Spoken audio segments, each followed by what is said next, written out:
Okay, that says we're live. Let's see. Let's make sure that the thing's actually doing live on the phone here. And yes, I was applying the flight suit. So, you got me. Cool. Let's go ahead and get this set up. I know we're starting at PDK. I haven't looked further into what missions we've been tasked with.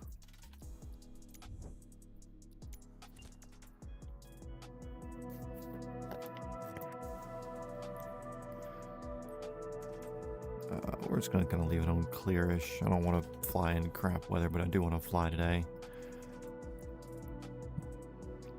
So we'll be starting over here at a signature, but we'll spawn in here and we'll toot it up on fuel before we start getting into it. Do I want to change any of that? Also, I need to wipe my lenses down a little bit. They're mildly messy.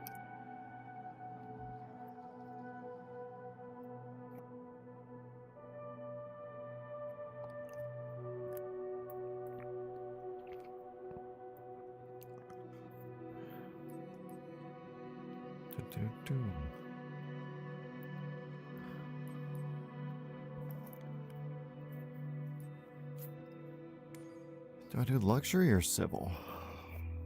Let's do luxury. Might as well.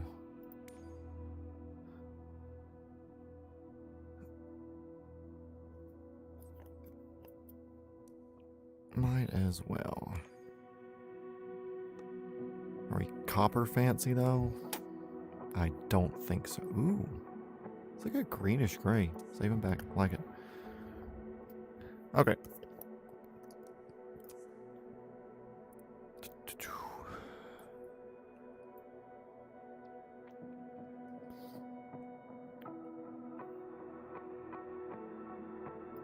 Here we're gonna start morning.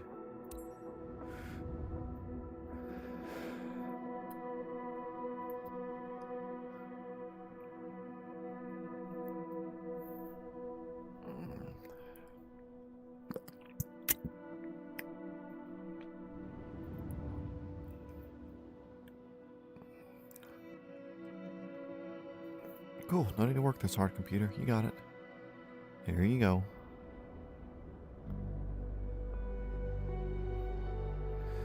Cool. Blowhead, what's going on? Yes, I was putting on my flight suit. Although I saw your comment before I started streaming and I was tempted to take off the flight suit. So... See, there's no pre-flight on this one, I don't believe.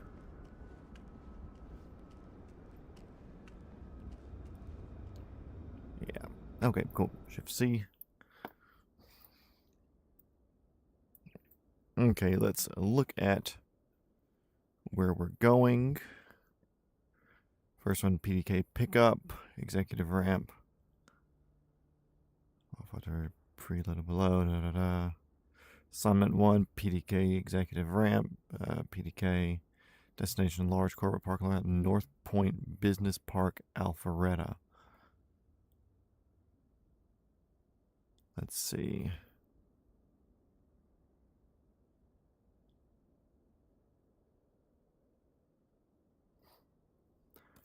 North Point Business Park in Alpharetta is way up there.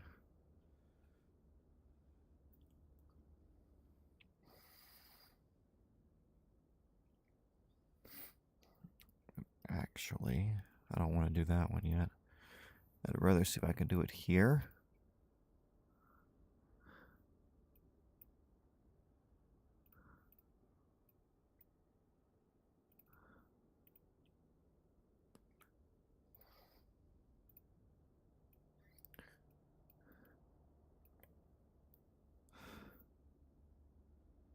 Turn battery saver off.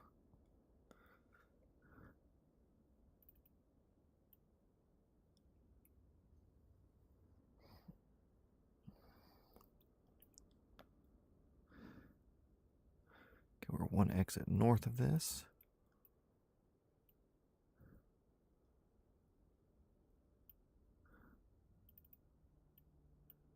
So this right here is North Point Business Park, so we'll call it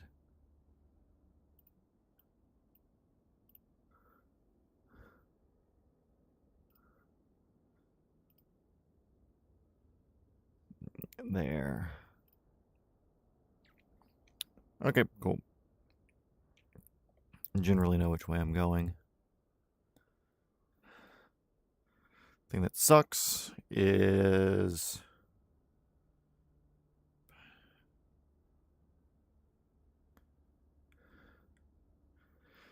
the whole tablets being messy sort of thing. Let's see.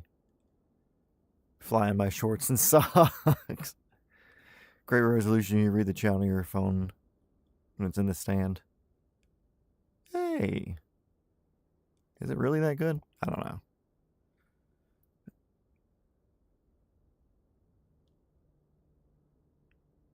You're sick? Have you tried getting better? That's usually what I do.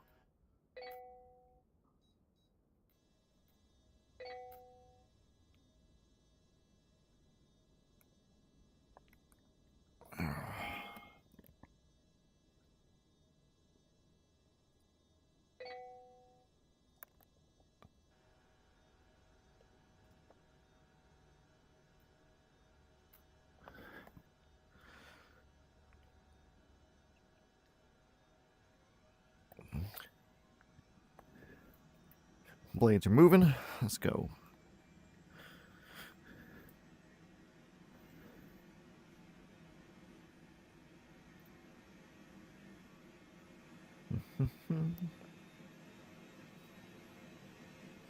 Also, there's a keybind that I did on this helicopter that apparently makes it better. And I forget what it is. Also, I spent $10 on a downloadable sound pack for another helicopter before this, and I didn't even choose that one to load in with, so...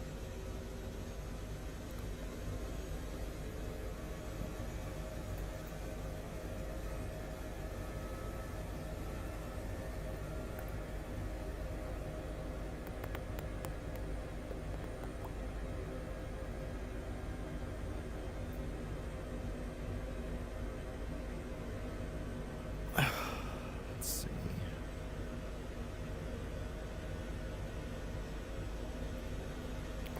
Hello.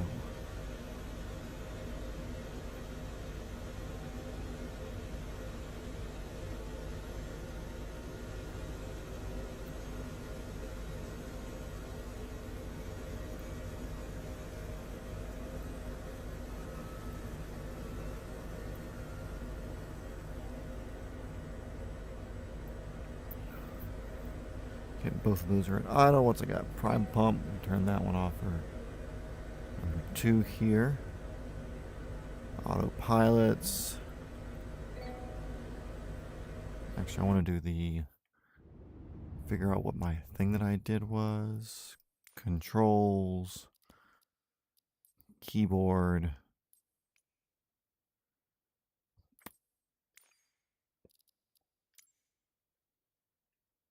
R. Okay. That's what it was.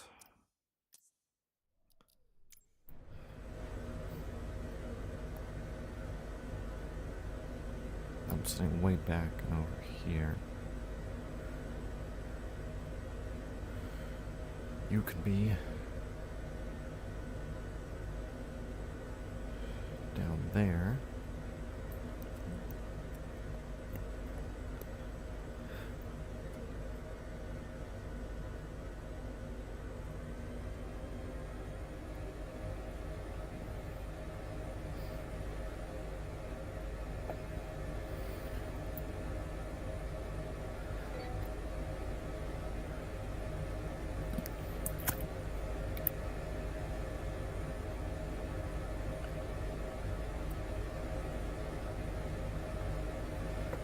Engines are at full rip. We have rotor speed going on. Let's head over to the VIP terminal. Peachtree Ground, helicopter 420 Foxtrot Whiskey, picking up over at the north ramp. Whoa. Picking up over at the north ramp and taxiing willing to taxi over to Signature to pick up the client. Topped off on fuel, we got plenty of power.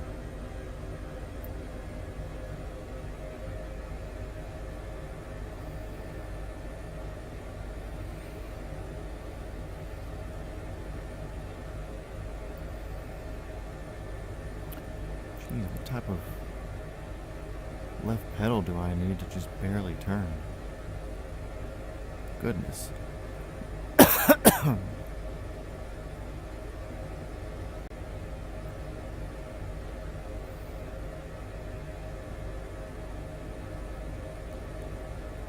That's probably the auto trim shit. I hate that.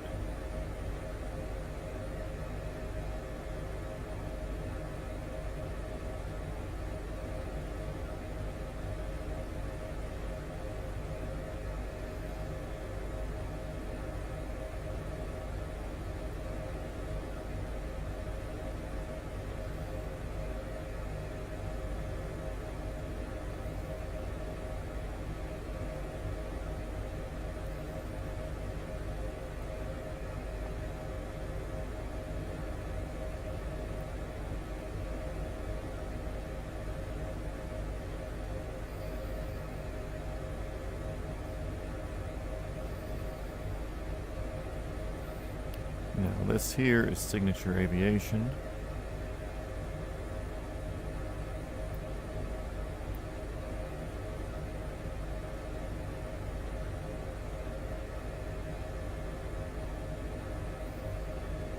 Feels weird. Is that the rotor trim reset thing that I did? Probably.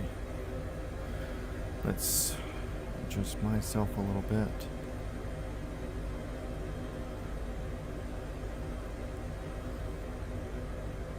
I'm going to turn auto trim off there, see if that feels any better.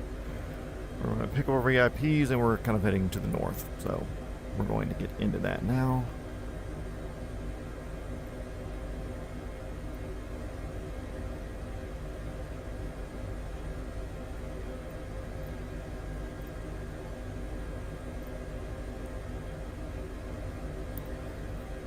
PDK Tower, helicopter 420 Foxtrot Whiskey at Signature, looking for a direct departure to the north if possible. They're going to say, no, that is not possible. Please taxi up. Taxiway Alpha, I think, to the north on the departure end of 332, 30, 34. And taxi to the departure end of 1-4 and depart over helipad Charlie is how we're going to play this. Give me some more to do, you know. Or we'll just depart out of 3-4. Yeah, I like that. Depart out of 3-4, runway heading, continue north 2 miles out.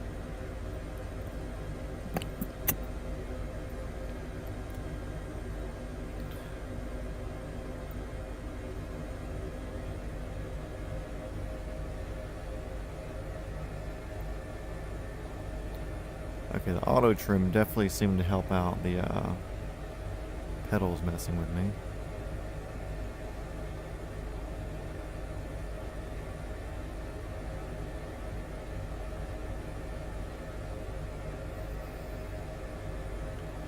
Bistro Tower helicopter 420 Foxtrot Whiskey is holding short of runway 34 at Alpha, whatever this intersection is, even though it doesn't have it listed.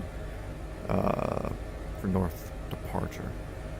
They say helicopter 4250 Foxtrot Whiskey cleared to take off runway 34 at Alpha, whatever.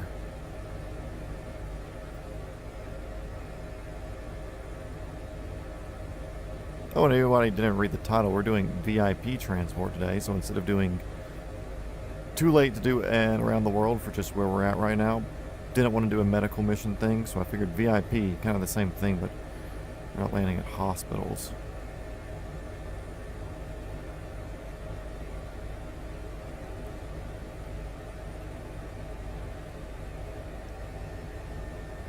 Hey, Crawdad, what's going on?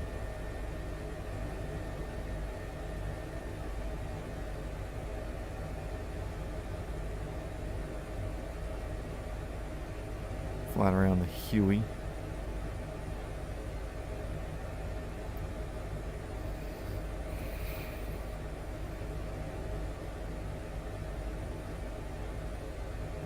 I'm going to send him a message.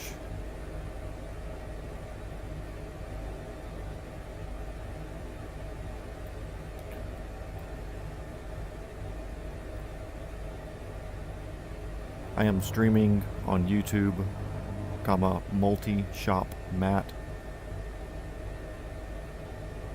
If you want to watch at what my game plan is.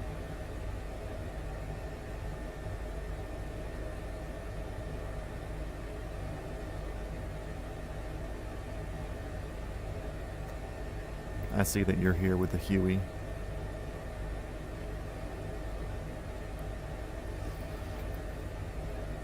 Cool. Now we're going to turn to assume course.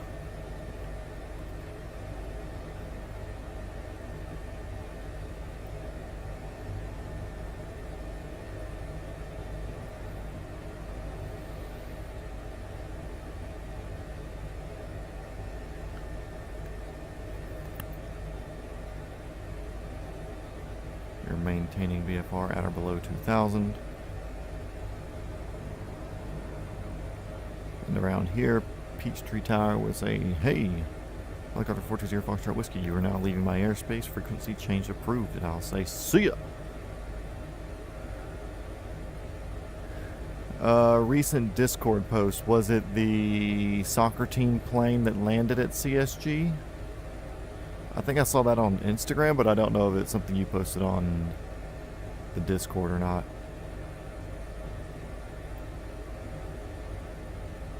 Let's let Crawdad know that we see him. Sorry, passengers, my friend's flying near us.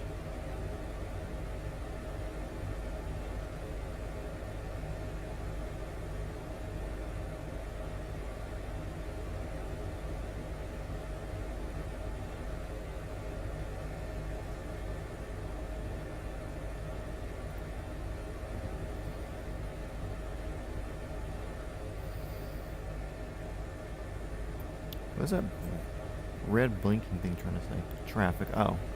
Yeah, I know traffic. It's called flying formation, Garmin. Learn it. Okay, I feel far forward. We need to scoot back some. That and something else.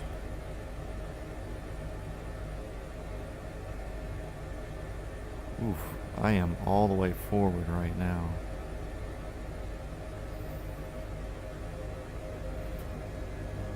Did I say R was my rotor trim reset?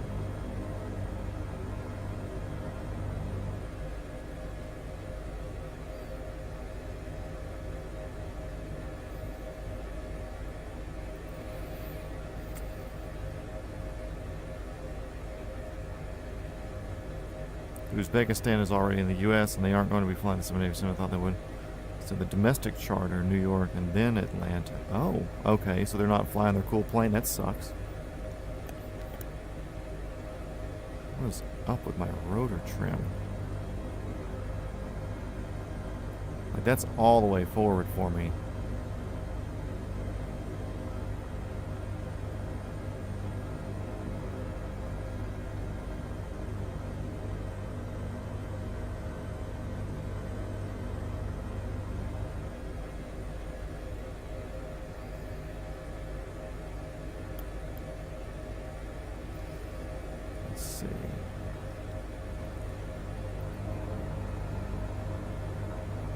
Fix me any? Nope. Crap.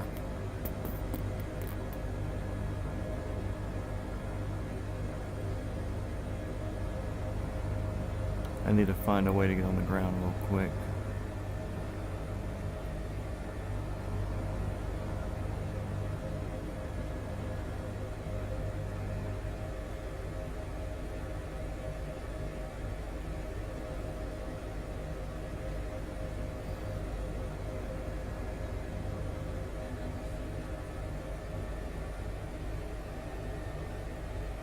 There we go. Oh, nope.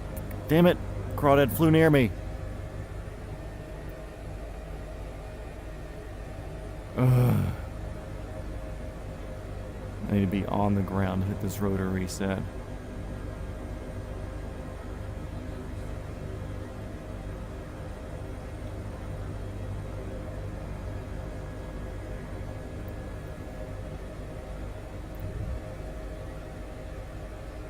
Oh, no, no, no, no, no, no, no, no, no, no, no, you don't.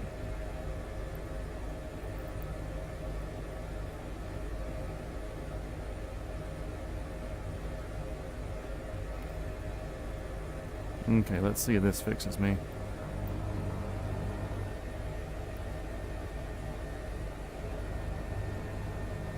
Okay, yeah, I think that's what it was. So the rotor trim reset, basically, I think it re-zeros where your rotor trim should be.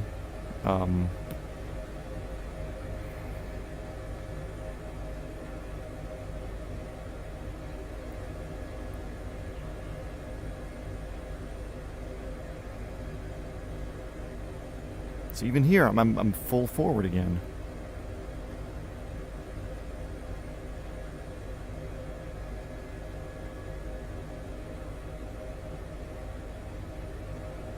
This is so weird.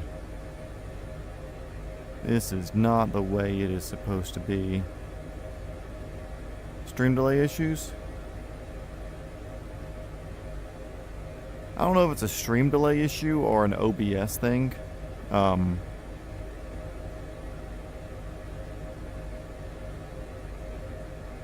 I mean, you kind of do live near a military base, so random aircraft that aren't on radar would definitely be a thing.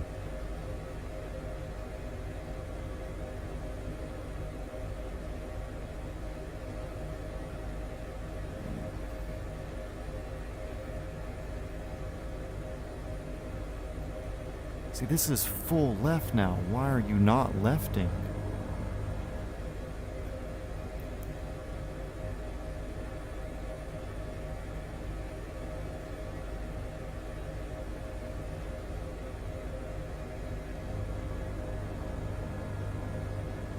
Anyway, our location's up here.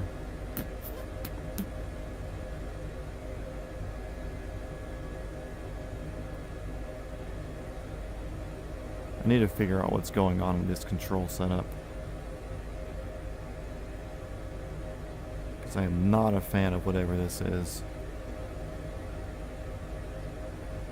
So I'm going to need to actually check my controls to make sure I'm getting full movement.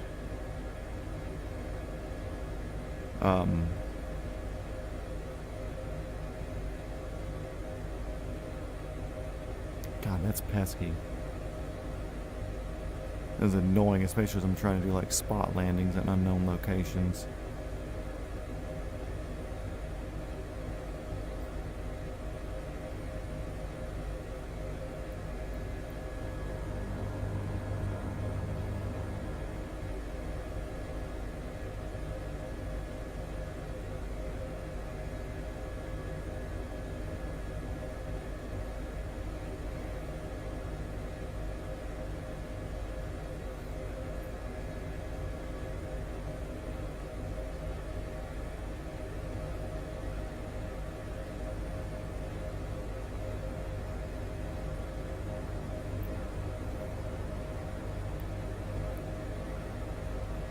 Here, I'm going to do this parking lot here, because it looks like I'm able to get in here, most importantly.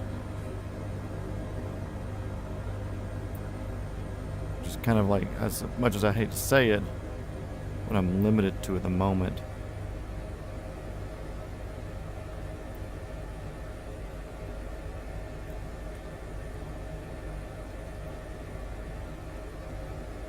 What is going on? Okay, so let's see. Oh, no, no, no, no, no, no, no, no. Please don't, please don't, please don't. Okay, I need to go to my controls real quick. Controls.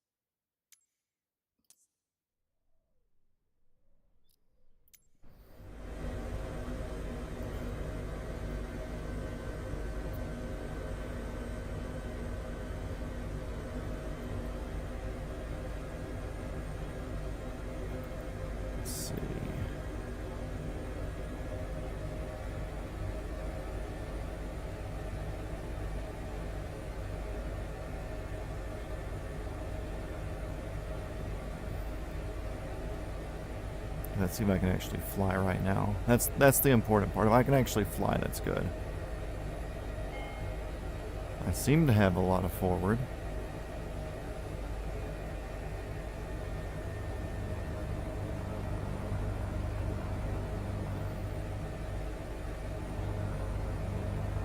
Okay, I have a lot of right.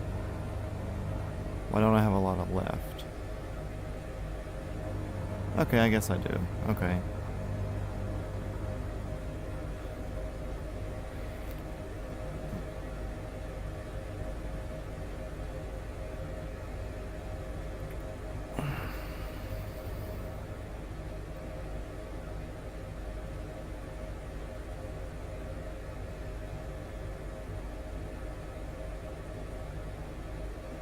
Oh, see, I'm losing it.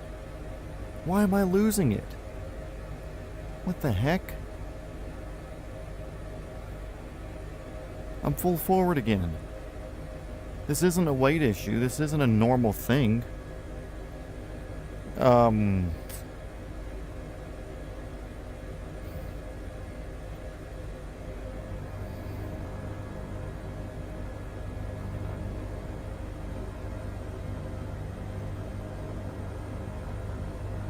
This is fucking annoying.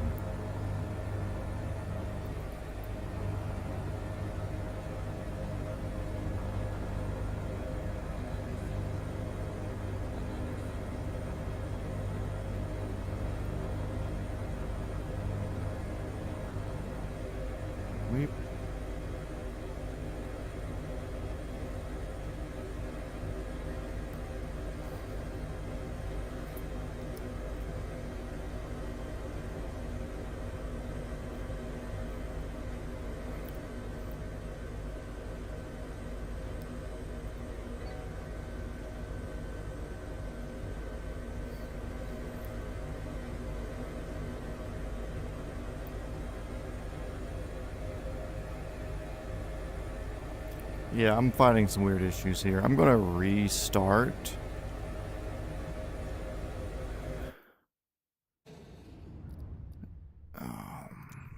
And just not do that. Fighting some weird trim issues, restarting back at the airport.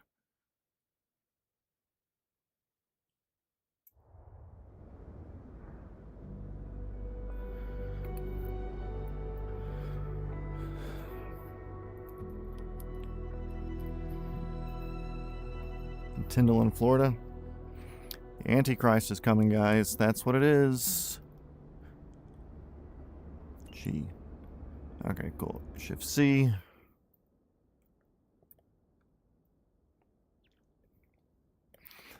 Okay, let's do a speed start. I'm going to use my mouse.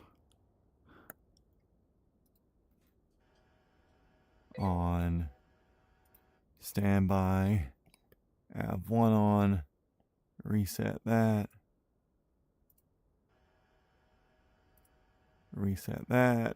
Reset. I need fuel prime strobe.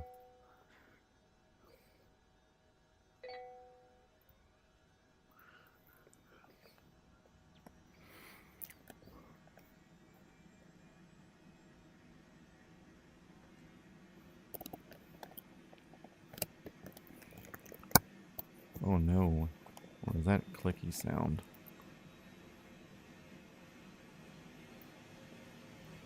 Okay, let's not click the R button.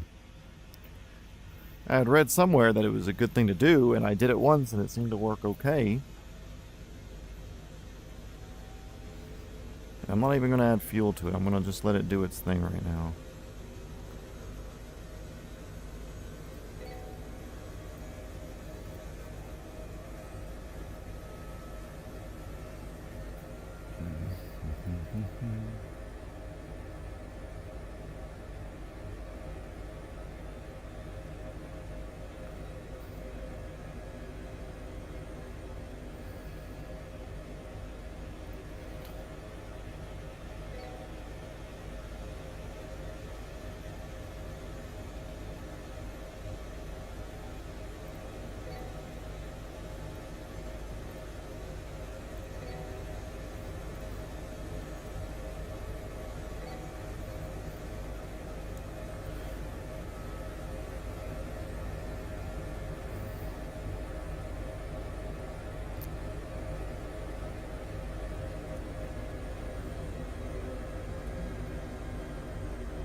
Let's try this again. I'm just going to go direct from, since we've already done all the steps.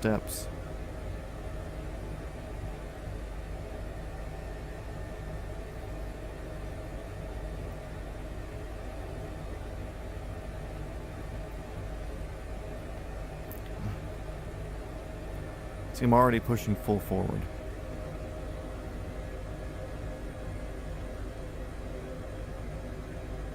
What on earth? I have never had this much issues with the 145.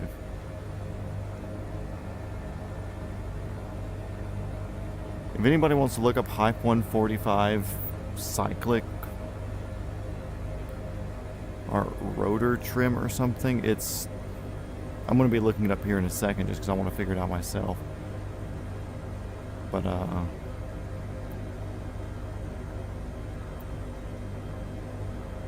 I am full forward right now, and it is not giving me full forward.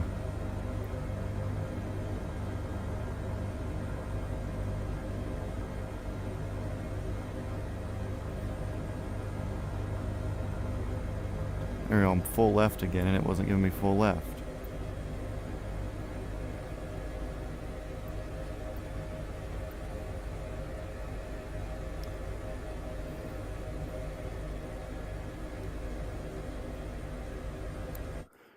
Okay, let's look at the thing. Let's look at controls.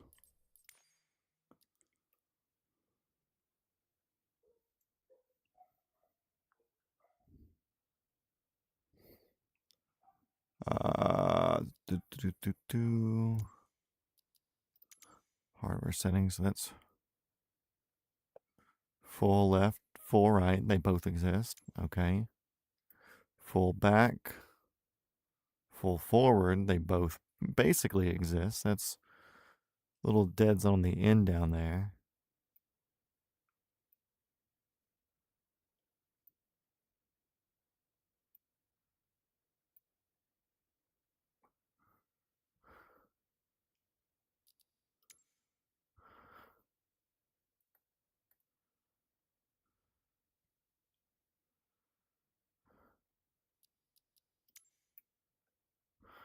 All the way left, all the way right,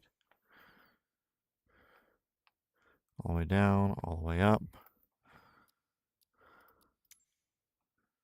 Throttle.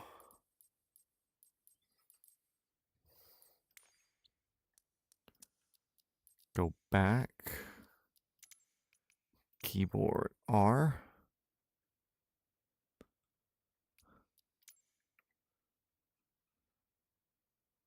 Gizmo scale, don't know what that is. Rotor trim reset.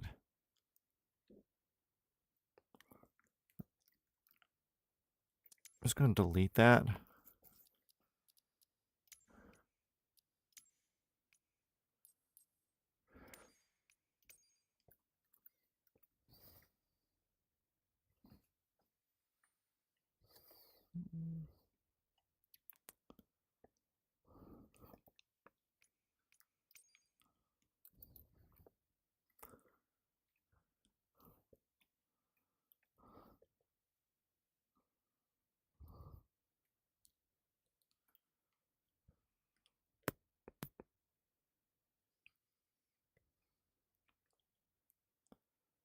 So this would be on the Apache, but there's nothing here that's on a reset.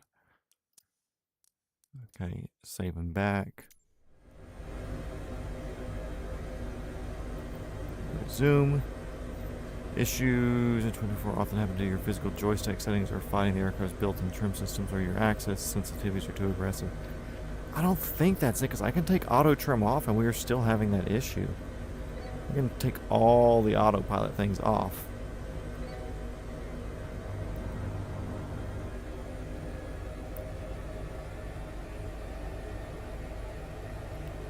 And here it seems to work, but I never had a worry with autopilot SAS before.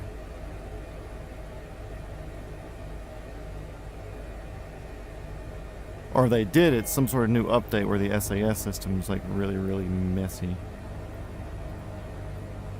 So Autopilot 1, Autopilot 2 and that stuff shouldn't be See how DSAS kicked in there?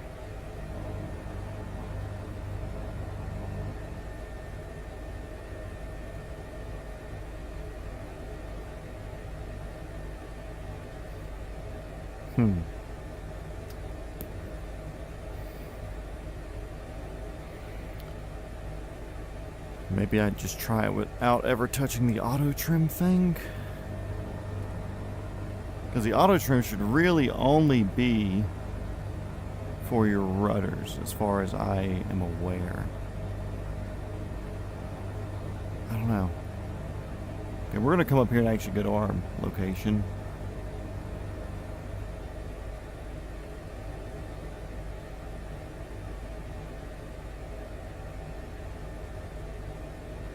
Processor knocking out the sky. I'm an Xbox on trial record. Yeah, comma, the turbulence is definitely an issue, period. This thing here was auto trimming my cyclic and everything instead of just my anti-torque pedals.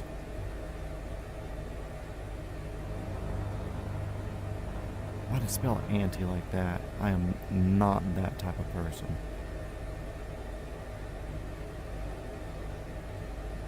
Y'all can read into that what you want. Okay, cool. So we're cruising decent here now. We got our people in there. We're just kind of reassuming where we had kind of left off from the from all that earlier.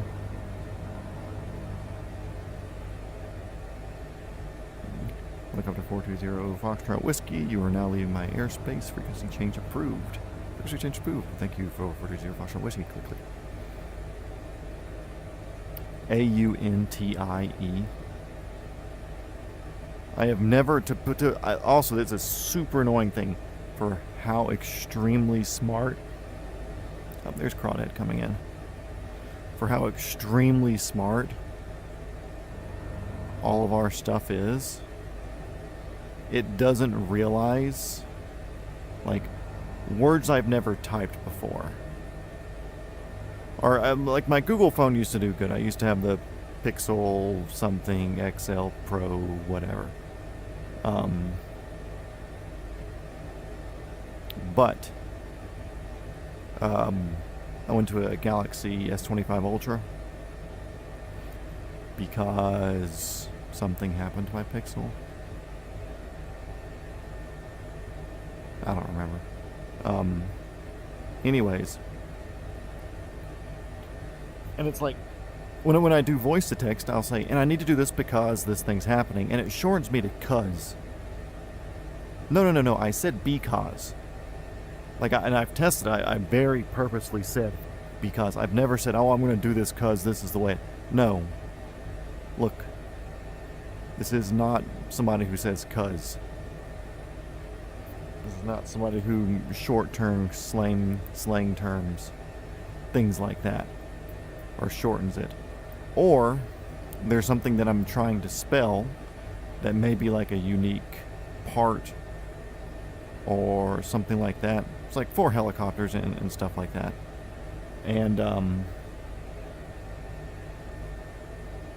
I'll go to type it in and it autocorrects me to something. So I delete it where it autocorrects and then type it back the way, and then it autocorrects again. Then I delete it and type it again, and it autocorrects again. And it's like on the Pixel, I could type stuff in. If it autocorrected, I deleted it and typed it in again, it would accept it. It'd be like, oh yeah, cool, yeah, you're good. Not on the S25, it doesn't learn. I've done it 20 times in a row, testing it again to see if it's stupid or if it's something I'm doing. Like, no, it does not accept any... like any self-type if it's wrong. You have to click a check button as far as like the predictive text boxes above the typing box. And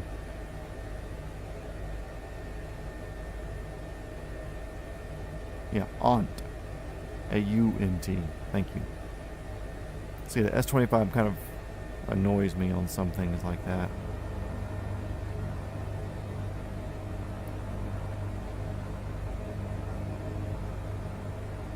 Yeah, dude, the SAS system in here, like, thankful that it exists, but it's kind of annoying sometimes.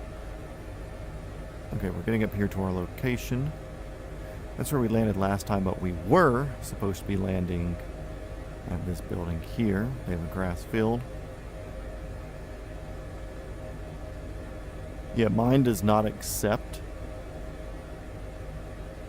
unless I like click a check mark button and tell it to accept. I can't like double type it in and have it accept it, which is preferred for me because I've never clicked the text box where like you retype it in or whatever. So it's nice for me to just like I can before me having like looked down at what I'm doing.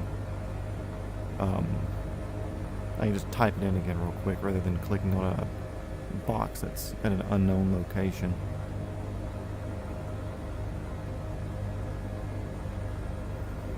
Oh, also, if y'all didn't notice, which I think probably everybody in here has noticed, I flew the school helicopter to the car club meeting and made that short.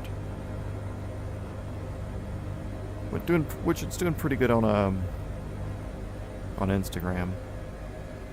But it's funny because YouTube, it's like cool, it gets its views or whatever, then it like throws it off the cycle. So like YouTube, it's still slowly clicking up likes and views and stuff like that. But YouTube, it like gave it its like 800 initially in like the first 24 hours, then nothing else. Just frozen. Like cool, okay, we're not referring your video to anybody anymore.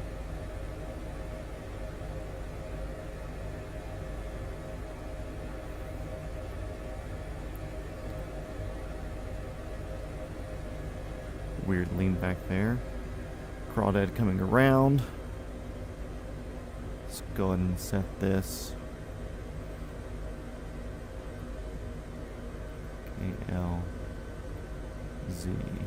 KLZU. Enter. Back. Map.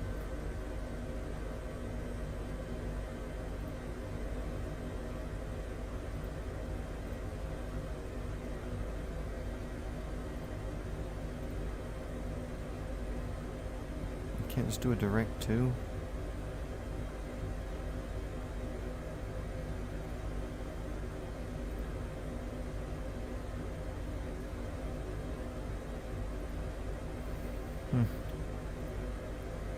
Oh well.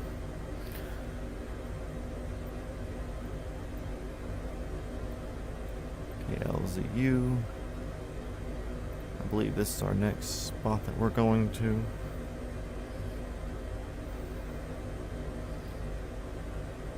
Assignment 2 starts after drop at North Point, pick up KLZU.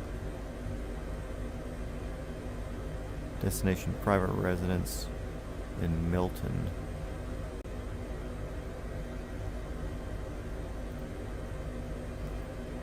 Okay. So we've dropped these people off of their stuff. Maybe we come back and get them later. I don't know.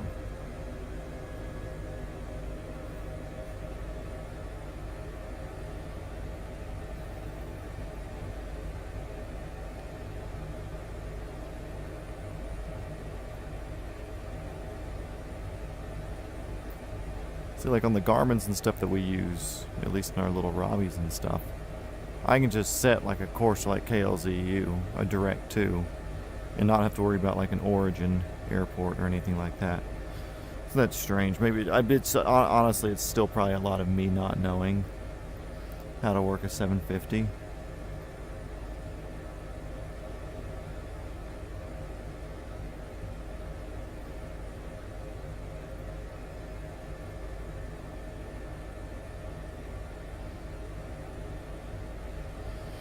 But I'm fine with that. Okay, cool, whatever.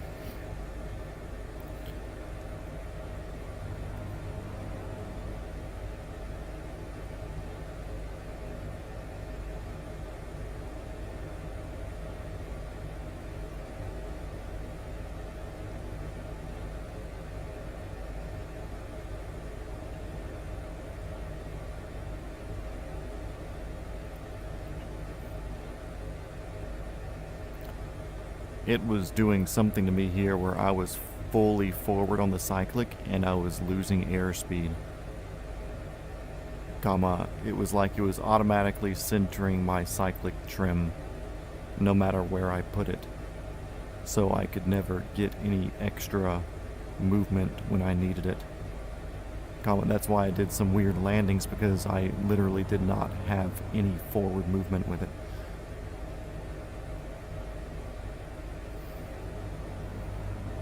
Crawdad, hey dude, what's up? Yeah, I was just sending you a message on the messenger.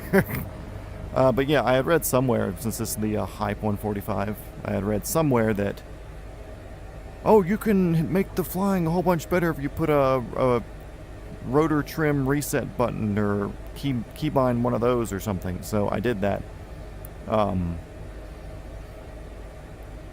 Once I did it sitting on the ground over there, and I don't know if maybe I didn't have I don't have self-centering controls. So I don't know if I made that trim reset when I was slightly off center.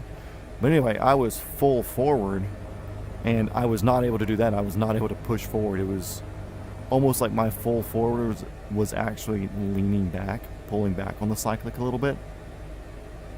So it was really strange. So I had to restart and mess with the trims and stuff. And now I'm just not using the auto trim because I think that might have something to do with it. Which usually auto trim, in past experience, because I've used this helicopter for the Around the World series I've been doing, it usually does like automatic left-right on your anti-torque pedals to make it where it's like, okay, cool, like you're more fuel efficient this way because of the way the wind is or whatever. But no, it was like auto trimming my cyclic when it did not need to be auto trimmed. Very strange. Like unflyable level of strange. Like I even noted it first picking up and hovering around, even the pedals felt really, really weird. Because I was almost full left pedal and it was barely turning me to the left, which should not be a thing. I should be able to basically put myself in like an unrecoverable spin by smashing on the left pedal.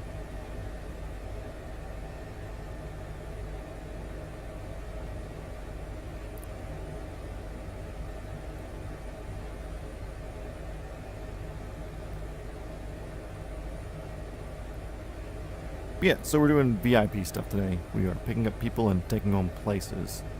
I know I've heard of Milton, Georgia. Don't know where Milton, Georgia is. I'm sure if I saw the map, I'd be like, oh, yeah. But I'll have to look that up once we hit the ground up here at LZU. And we'll pick a destination somewhere up in Milton and mark that as where we need to go to land.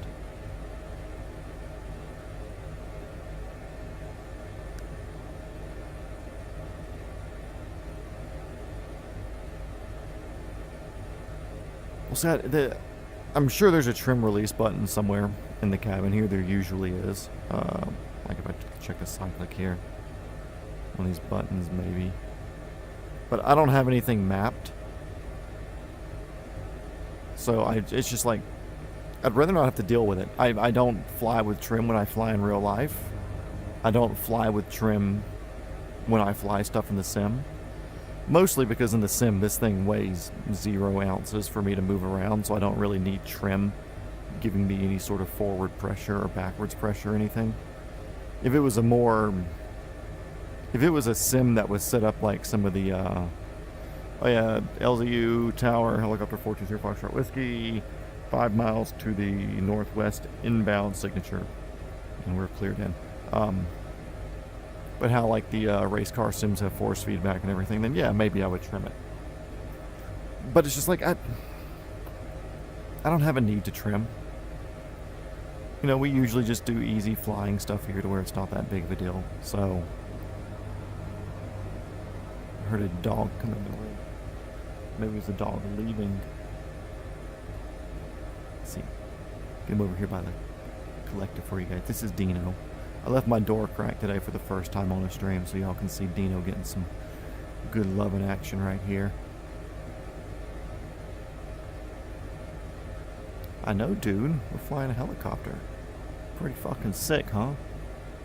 So this dude here knows that I like helicopters because I'll go outside and look at them whenever they fly over. And he learned that we get to go outside when he hears a helicopter, so now he will hear them before I hear them. Come find me, let me know there's a helicopter coming over, and we will go outside and look at the helicopter together. And then run around, throw balls, and play some. So, he is a dude's dude, that's for sure. So yeah, there's your first ever rare Dino appearance in the streams.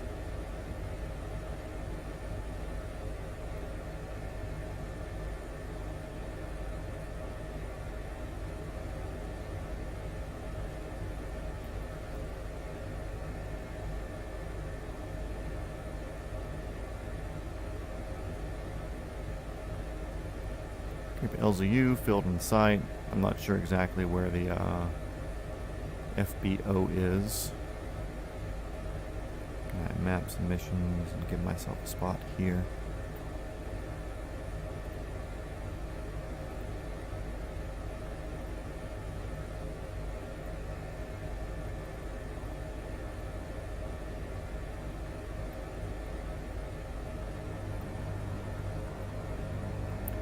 Say over here.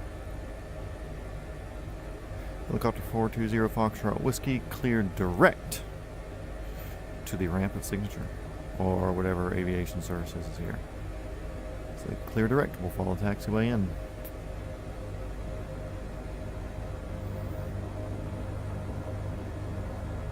But yeah, Crawdad, I also don't have slew set up. I have no idea how to slew. I know I could look up the keybinds, but I never do it. So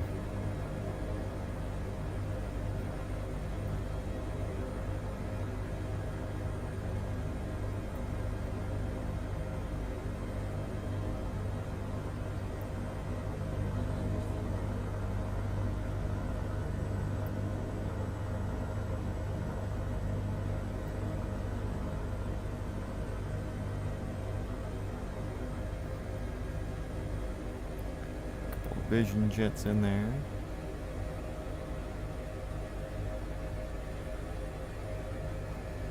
We'll cross over right here real quick. We're going to assume, because it looks like in the pictures and stuff, there's a parking lot there that people could use. So I assume this is probably like the FBO or...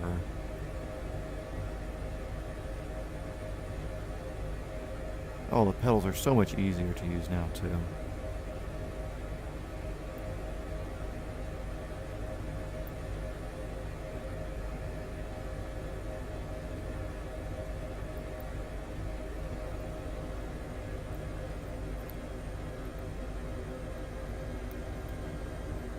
Okay, so the G-Rock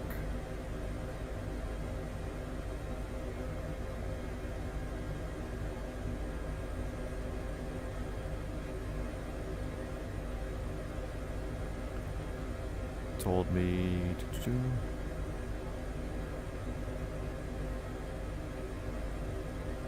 Milton, Georgia.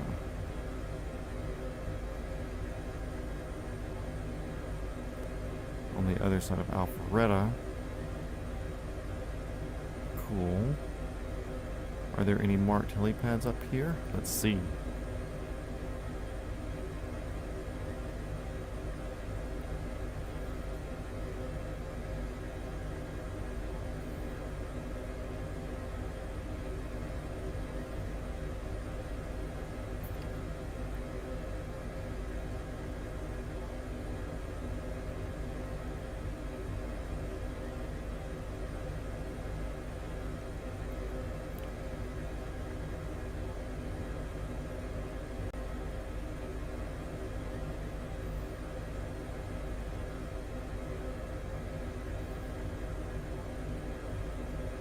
So it's northwest of that, okay.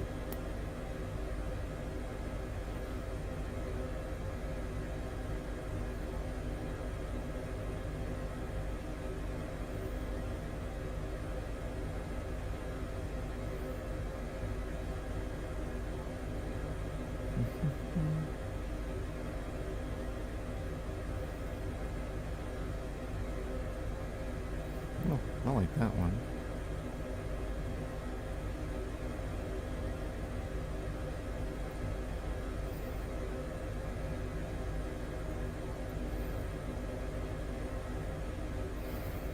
Actually, it's probably marked on their thing.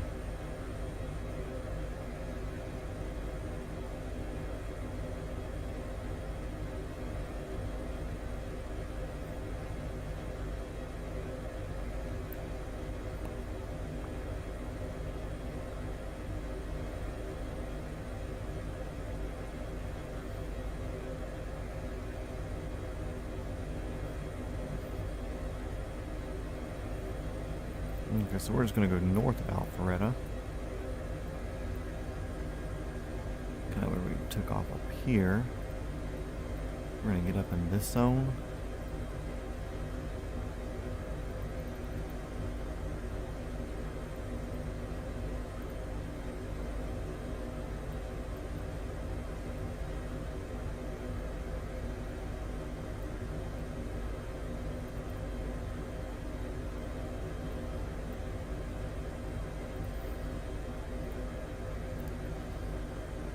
Atlanta, coming north out.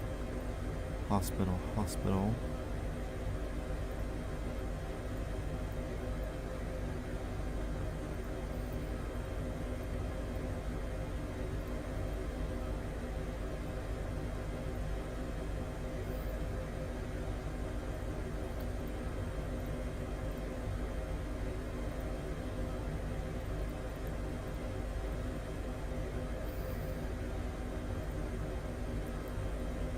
Ultralight farm.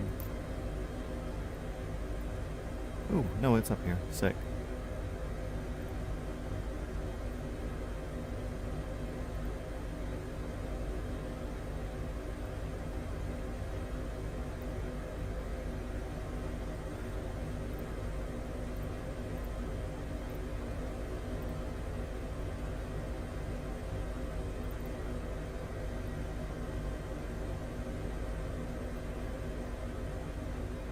Okay.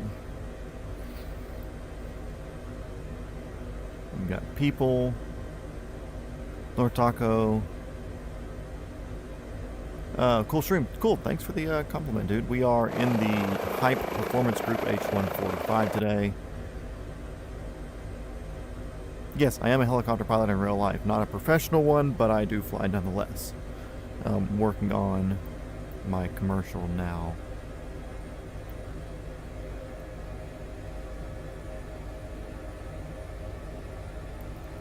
Okay, cool. We're going to assume that our little tower friends over there have given us a pass just to get north out of here, so that way we don't mess with any of their little school people doing school things here.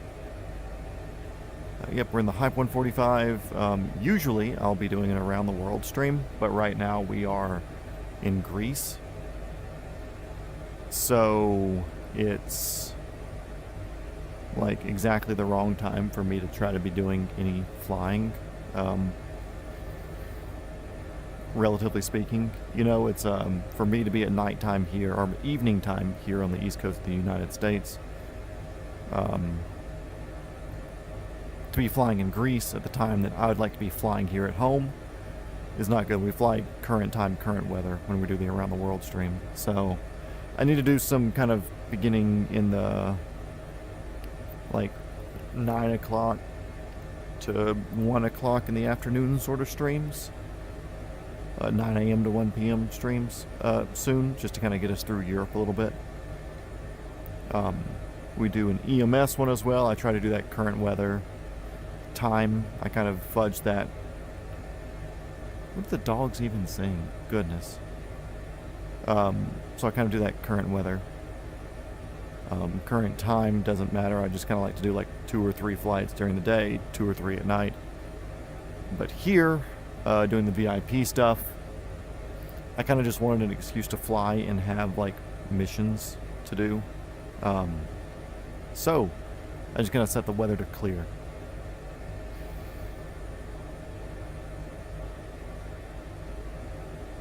How do I control cockpit controls in VR? So I've got the Apache R44 simulator setup. So if you look at the camera in the top left corner of the screen, That's me on the Cyclic Collective, pedals, all that stuff, that's all there. As far as clicking any sort of buttons, I'll either use my mouse or I'll grab my handy dandy laser pointer here and then use this to click around and do whatever, whether it's a switch or messing with buttons or whatever. I'll deal with it there. That depends on whatever the button is, what the model is, etc. Because some models, depending on who makes it, their buttons and switches don't like to work with the VR controller. So sometimes I'll have to use my my mouse and use the scroll wheel to make it work, or whatever the case. Yeah, I try not to overcomplicate it. Not because it doesn't need to be overcomplicated, but mostly just because if it was complicated, I would have no idea how to fix it. It took me long enough to get this to work as it is. So there's people who have said like, hey, you need to put in like a smoothing thing so that way the people on the stream have a smoother view. I would love to. I've tried. But when I had it downloaded, it made it worse for you guys. So that sucks. Actually, what I can do, I can turn that light on, and that helps with tracking, which helps a little bit with smoothness for you.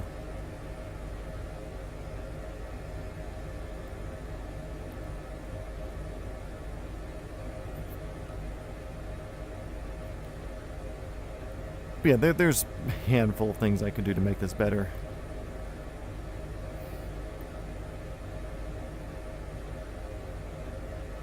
You've been looking to a basic flight stick with their nuances. Oh yeah, there's a lot. If you want to fly airplanes, I would say, or I'll start like this. I'm only going to talk about helicopters because that's my thing, and I'll kind of touch on the airplane side a little bit. If you want to do helicopters, don't do the Robinson style stick, the Cyclic that has the center bar with the crossover T.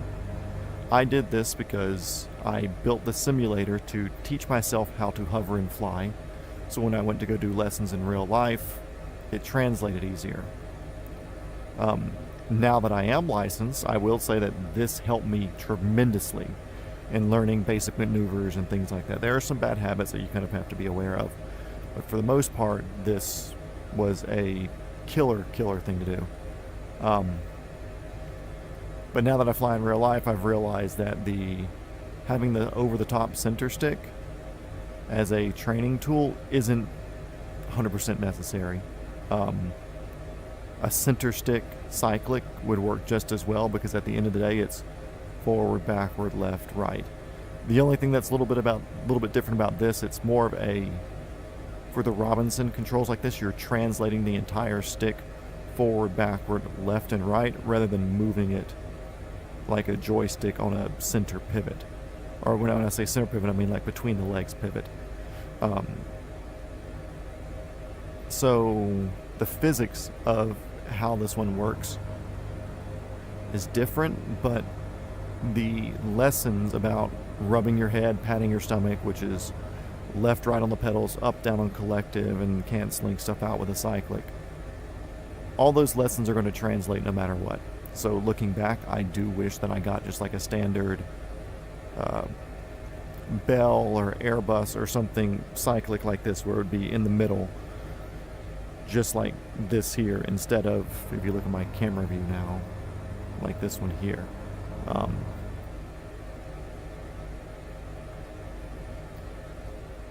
So with that said, if you want to fly airplanes and stuff as well, I would definitely say get the center stick, because it's going to be more like an airplane's, do they call it a joystick when it's in an airplane?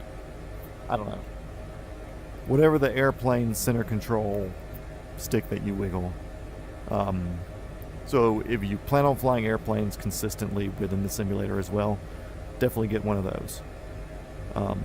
So as far as the quality of this Apache Simulators one, it's great. I did break it once, although it was my friend who broke it. I let him kind of get in VR, and in VR, you get feeling like you're really way up here looking down over the area. There's a real sense of height, elevation, all the above. So I put him in there, and basically his knowledge was pull the collective up, you go up, lower the collective, you go down. He was about to hit the ground. He pulled the collective up really, really hard, and it broke one of the stops. So I sent a message to Apache Simulators, and they sent me a revised version of this that has metal stops and everything of it, which they do include in their newer kits that come out now. Mine's an older version.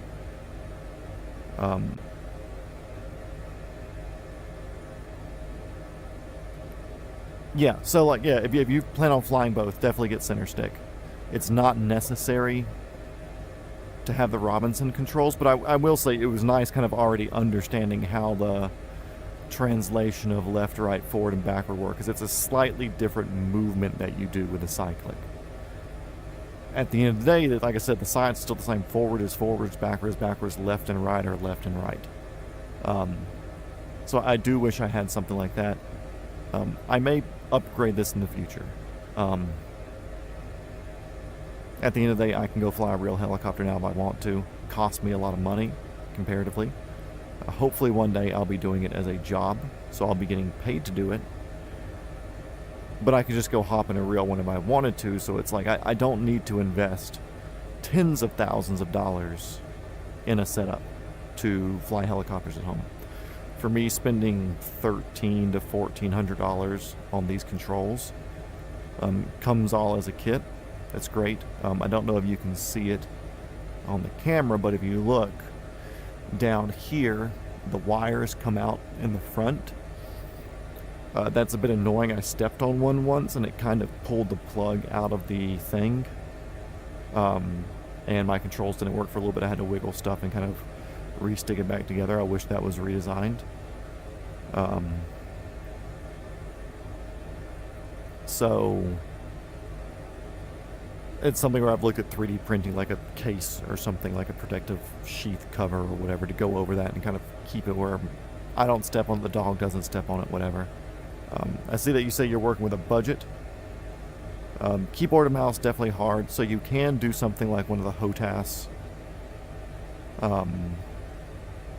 sticks and throttles. I would suggest pedals no matter what, just because that's a very... It's important for flying. Not necessary, but it's an important thing, because with helicopters it's a three-way feedback loop. If you go from a hover and you add collective, you're going to need to add pedals to keep yourself straight. When you add pedals, you're going to translate one way, so you add a little bit of cyclic. That cyclic changes overall pitch just a little bit. You need to adjust your collective, which means you adjust the pedals, which means you adjust the cyclic, blah, blah, blah, blah, blah. It all three kind of works against, but with each other at the same time. So it's nice to do.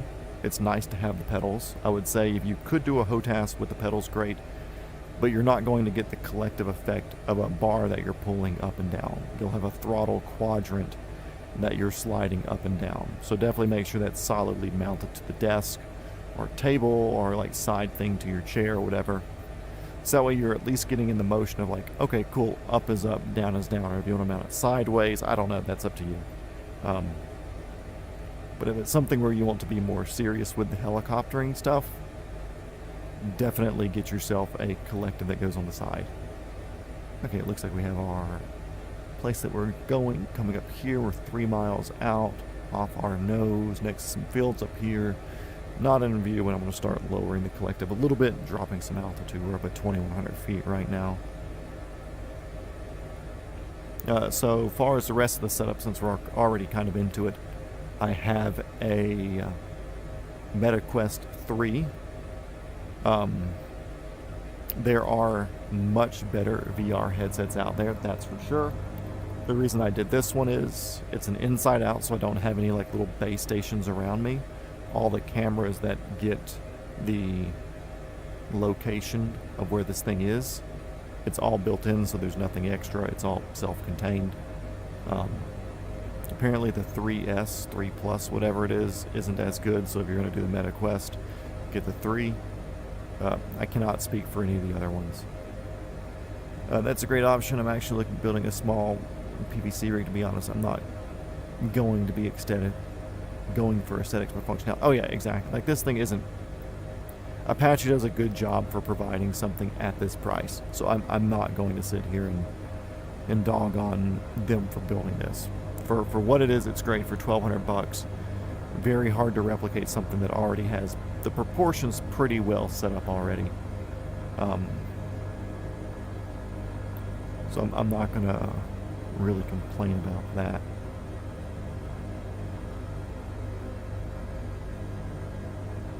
Okay, we're gonna be on the other side of this thing up there. I believe I see where we're going.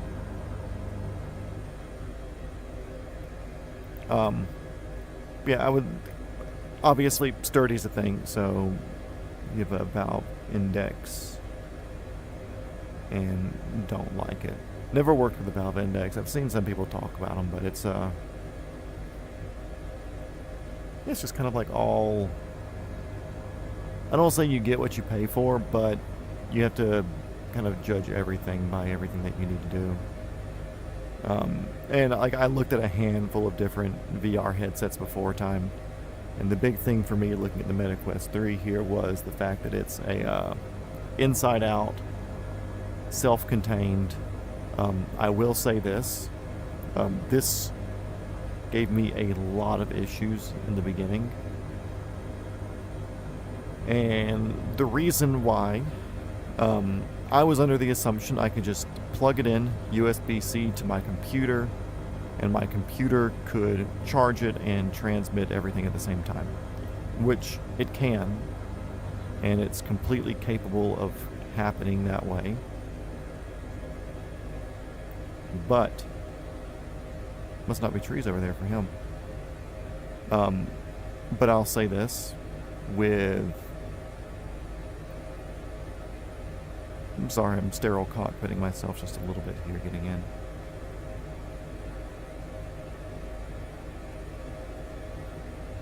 Oop, he's blowing me around a little bit. Okay, let me see where my next spot is real quick. The next one, I gotta pick him up at KFTY. Okay, cool. So Crawdad, if you can hear me, we're going to KFTY, which is on the northwest side of Atlanta. So there's the Atlanta Bravo, kind of downtown. We're going to KFTY, which is northwest of Atlanta. From here, a 209 heading for 30 nautical miles. Or 28 nautical miles, but give or take 30. Okay, so these people are dropped off. We're going to get going again. Get my headset thing. So anyways, like I said, headset cables. The headset itself draws maybe 28, 30 watts power. And apparently motherboards don't put that out unless you buy like an $800 motherboard. So I bought like a $400 motherboard that does everything I needed to do. Has enough RAM on it. 4070 Ti Super, which is more than enough for this. Could I get better graphics? Sure, but it's a diminishing return thing for the overall purposes. Oh yeah, they do have a flat Thrustmaster. Yeah, pedals is definitely... I don't want to say necessary, because a lot of them, they'll have the flight sticks that you can twist for your rudder pedals. Kind of like the old racing joysticks or whatever, but having pedals is a great thing. But yeah, so if you're going to do VR, you need to have something where it's either your motherboard powers it, or you need to have a very stout Wi-Fi setup for your computer, because I have to plug my headset here.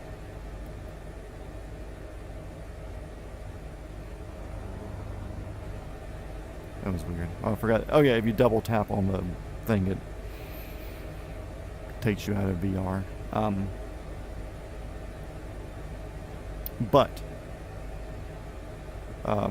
So yeah, me here, I am plugged in to the wall, because the wall can give me 30 watts. My motherboard can't.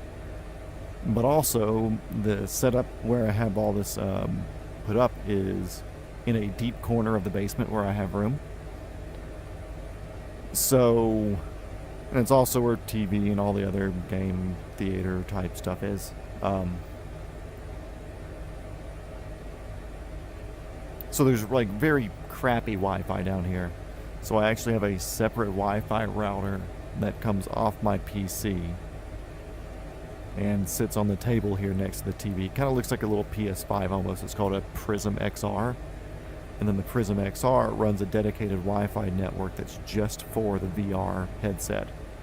And getting all that figured out was a pain in the ass to figure out. And then the Prism XR fought me for like the first 2 or 3 weeks of using it. Now it just kind of works, which, knock on wood, is really nice. But it's been kind of rough. But it's now seeming to work pretty well.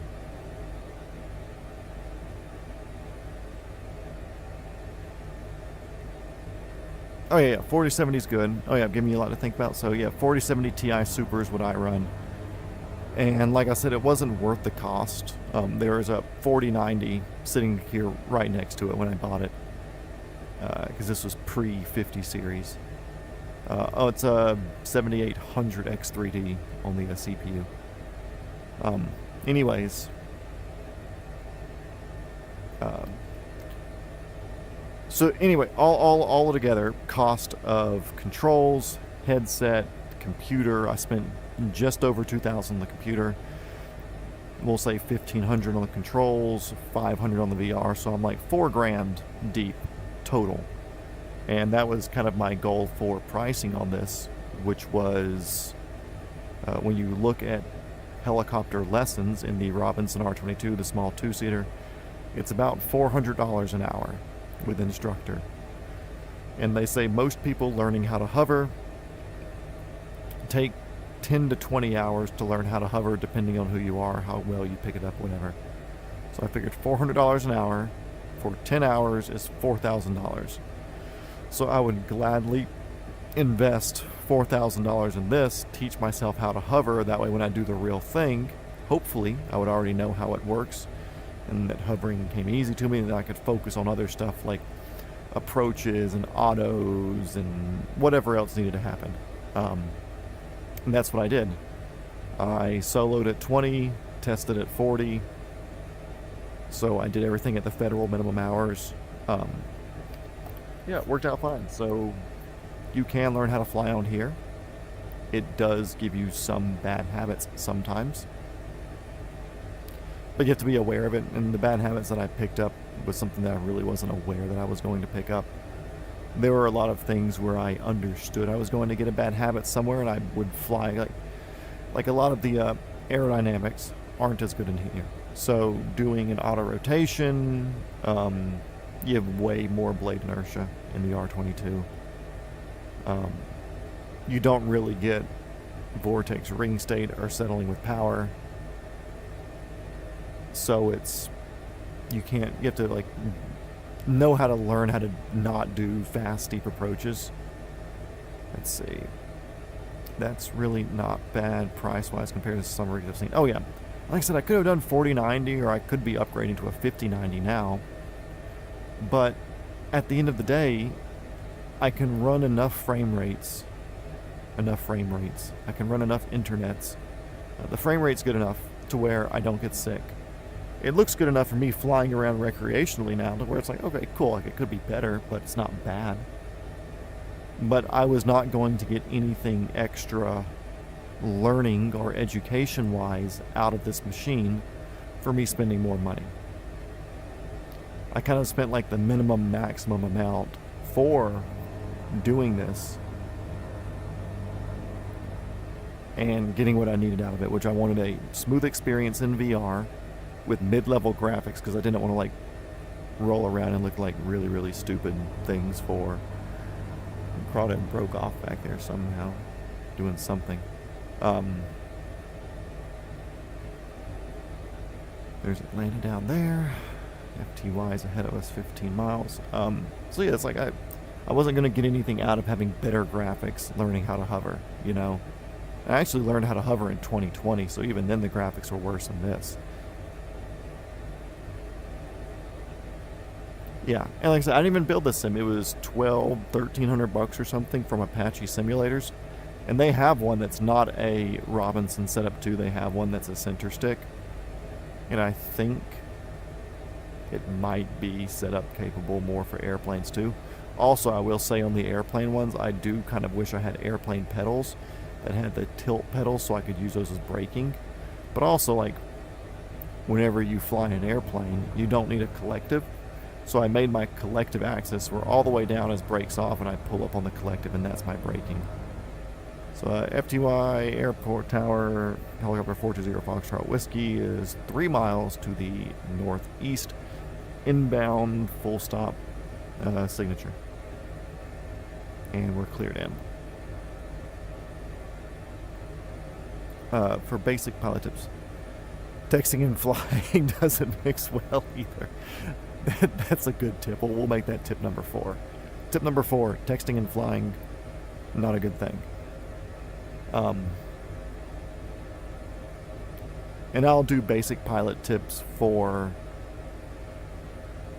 helicoptering because that's what my actual real life license is in. I've flown little airplanes before here and there. I kind of want to get my fixed wing license now just as a get it and do it sort of thing. My man has 2 iPads, arrest him. I'm not texting with him, I'm just watching Netflix on him.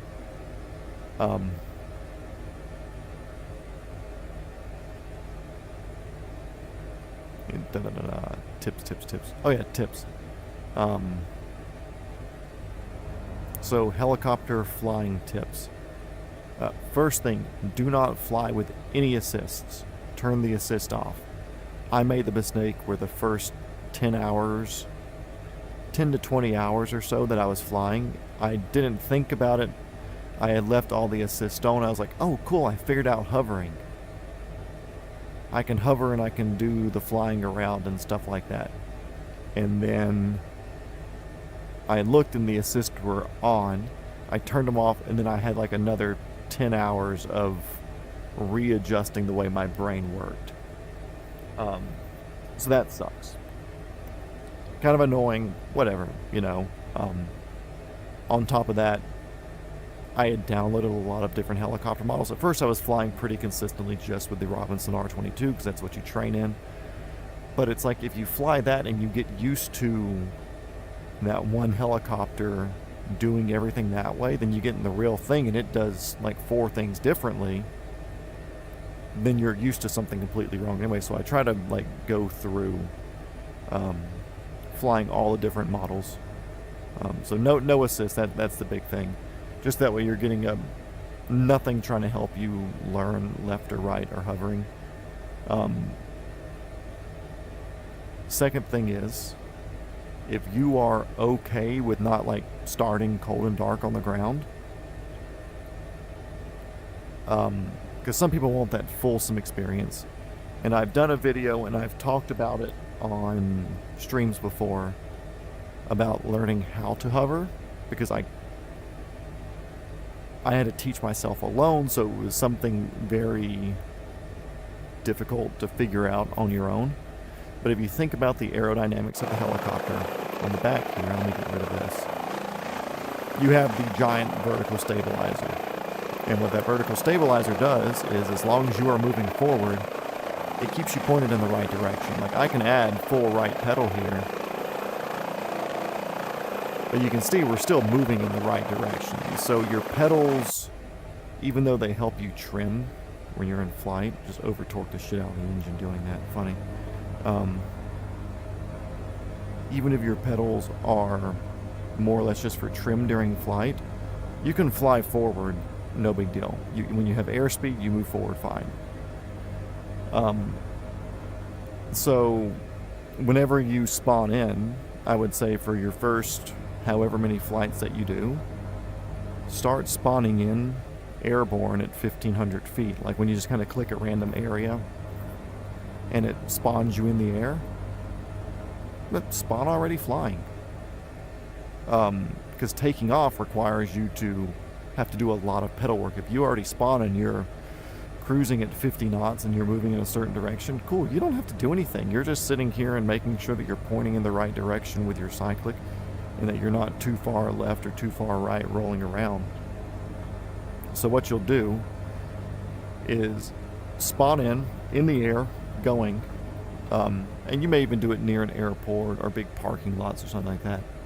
And as you slow down, like if you were doing an approach to a airport, I'll say VR helps a huge bit with this too. My approaches got so much better when I started using VR. As you get down near whatever location you're going, you're going to have to add a little bit of collective to keep yourself from running into the ground. But you'll have to start using more and more pedal as you slow down. And that's an easy way to kind of teach you what the amount of pedal uses that you need is. There's a really good book for like $20. It's like Helicopter Maneuvering Basics or something like that. And I'll pull it up on Amazon real quick. And it kind of explains kind of that. Helicopter Maneuvering Basics.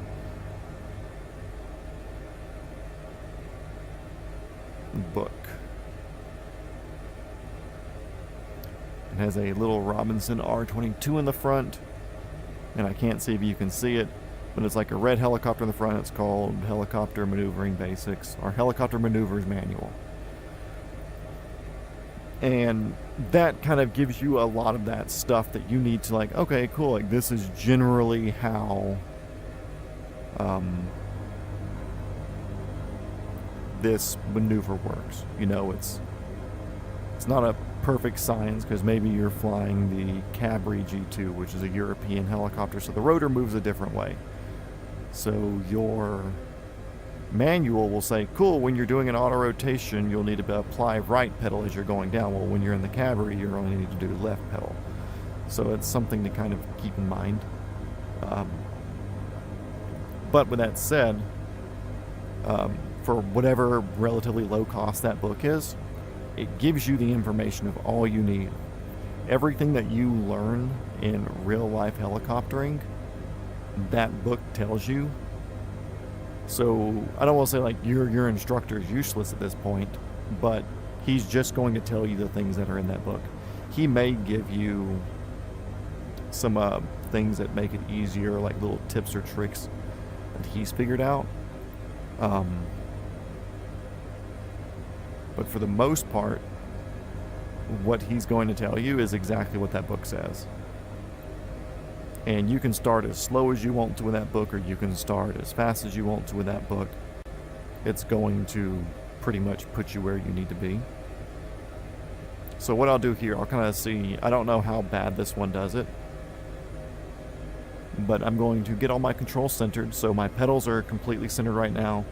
I'm going to keep my cyclic about as centered as I can, but if you see when I pull up on the collective, we're going to get left spin. Oh no, right spin, weird. Maybe they built this one wrong. Anyways, this is a Eurocopter, so we should have to do right pedal when taking off, but anyways, that's a effective torque. So whenever you're, or actually, if you hang out here for a little bit, what do you say? We got 10 people in here watching right now. Do we continue the VIP stuff, or do we just go into like pure helicopter school? What do you think?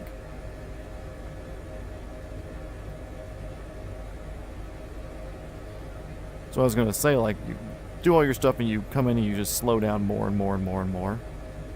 And then that helps you learn how to do hovering and stuff like that, because it's kind of hard to take off without the use of the pedals and do any hovering. But like right here, I'm hovering and I'm not using pedals.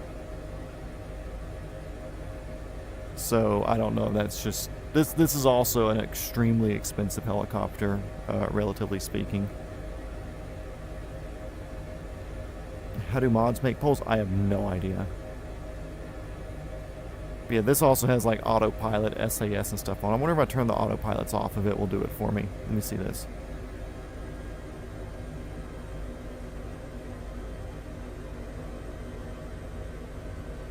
Oh, Valeska's in here? Oh, crap, sorry, I forgot to message you. Okay, let's turn autopilots off real quick. No assists from the machine. So let's see if this gives me the turn like I said it would. Okay, yeah, so that does it the wrong way. Weird. But when you ask for torque from your main rotor blade... Whoa! Oh, that was crawdad over me, okay. Yeah, that was not a me thing. There's something very wrong with the game right now that messes with airflow and stuff like that. So we'll take that as a thing. Crawdad, I'm going to spawn back in right here again. But I want to be in the Robinson. We're going to flight school. Says departure. Helicopter R-22. So this is the trainer helicopter. Actually, no, we're in the R-66 because it actually has better rotor inertia, more realistic rotor inertia with it.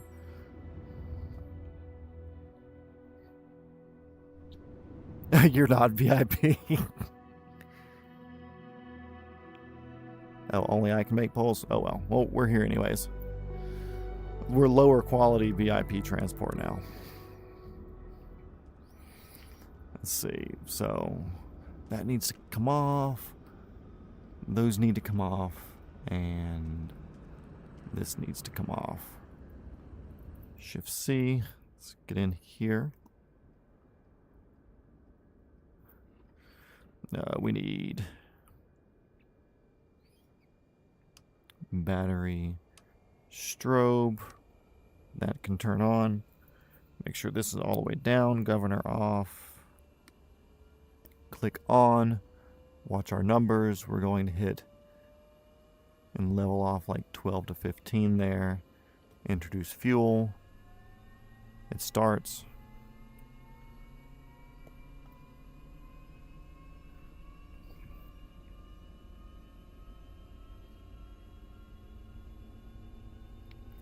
Any advice for the MD500? Are we talking about the... Actually, no, we'll do the MD. I've got all of them. We're just partying here, okay?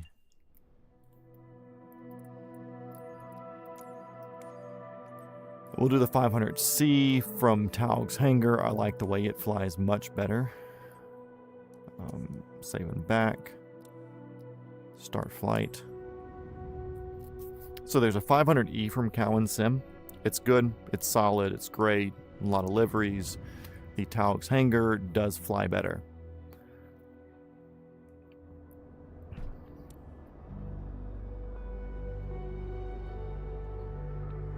There we go. Okay.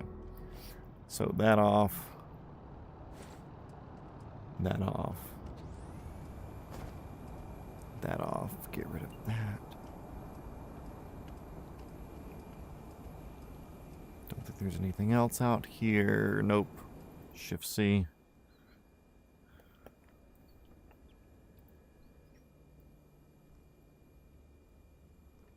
Does that feel straight? No. Okay, that's better. A little bit of left.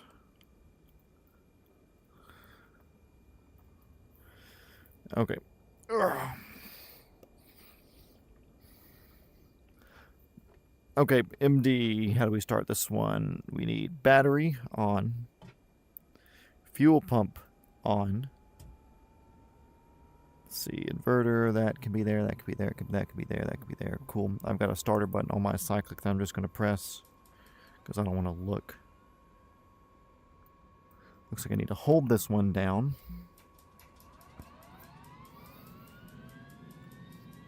As we get about 15% there. Introduce fuel. Good sounds, good sounds.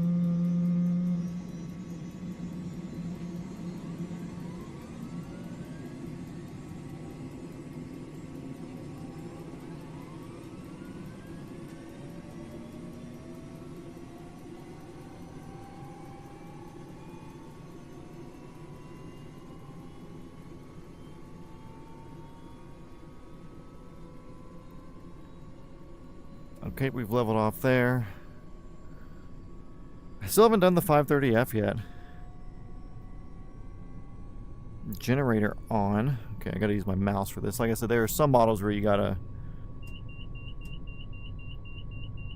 do a few things. Pitot heat can go on. Gonna roll the throttle up. Watching our torque.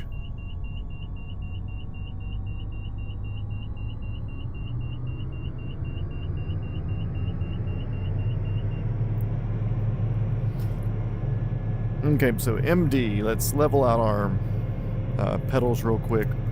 This one, the blades move to the left, so we should have to apply left pedal when we take off.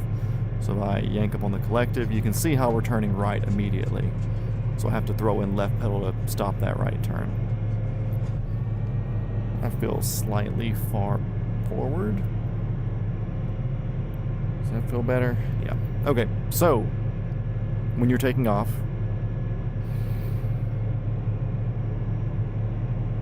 dude, all the helicopter. At the end of the day, it's like, okay, cool. You have power, fuel, ignition, and you just got to know like levels to not burn them down.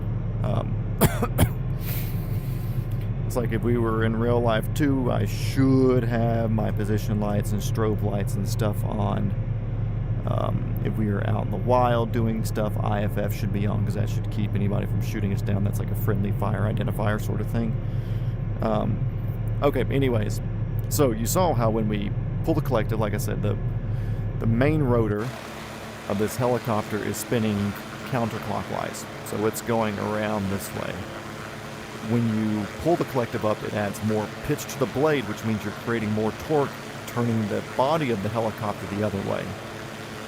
So that means as we pull more torque by pulling my collective up here on my left, it wants to turn the helicopter to the right.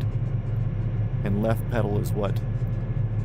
Just the pitch of your rear tail rotor to counteract that. That's why it's all the way back there and points to the side. So anything you do with your rear pedal, let's see if we can see it do anything.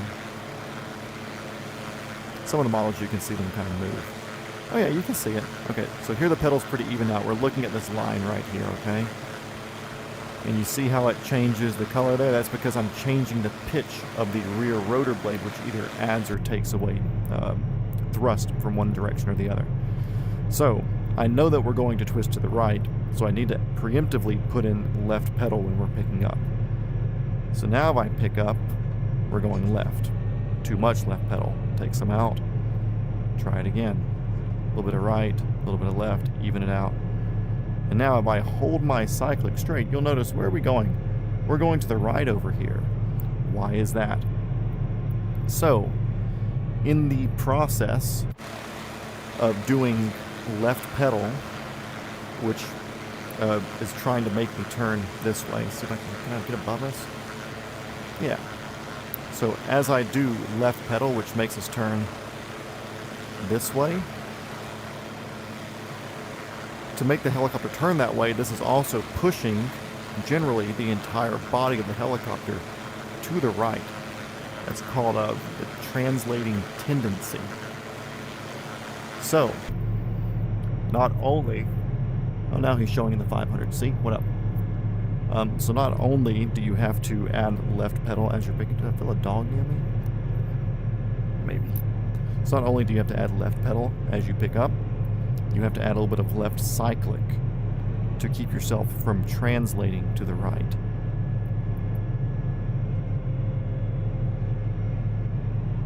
And that's how you take off in a stable hover. What they tell you to do in real life is a thing called a two-stage pickup. And what that basically is you don't go all the way up to what your hovering power is. You pull up to where you're light on the skids. And if your pedals, I'll make myself have wrong pedal inputs and stuff. So I go to pick up here, and I start getting light, and I move that way to the right. So, okay, cool, I need to put some left pedal in there. Now I pick up left pedal, and I notice that I'm not really rotating to the right, but I'm tilting to the right. Needs to be some left cyclic, so I add that in there, keep my pedals where they were, and that's how you take off nice and easy. And now that's a hell of a balancing act to do. Usually when you're doing your helicopter lessons in real life, your CFI will be in there with you, and he will hold all the controls, and he'll say, okay, we're going to hold it here, or he's like, I'll hold it here. I just want you to take the collective and bring us up 5 feet. So you do that, and he says, okay, cool, now bring us down 5 feet. So then you lower down 5 feet. And then he'll be like, okay, cool, I've got all the controls. He's like, now you just have the pedals. So now turn us to the right 90, turn us to the left 90. Like, okay, now you have the cyclic, see if you can move us one way or move us the other way or whatever. And you learn step by step like that. But here in the simulator, you do not have... I'm a digital CFI. So here in the simulator, you don't have a CFI to sit here and manage you, do all your movements and stuff. When you turn the assist on, it kind of helps with that a little bit, but I don't care for the way it does it. So the way I'm explained about starting high and getting in, which we'll kind of set ourselves up on an approach for, what runway would this be? 27? I don't know what runway numbers are here.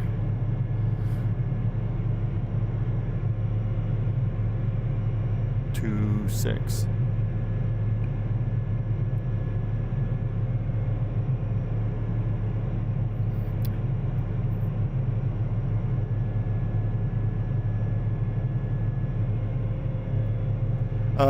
Becoming a legitimate trainer is something I do plan on doing. I don't want to do it full time. There's not a lot of money in it, and I've got bills to pay and things to do.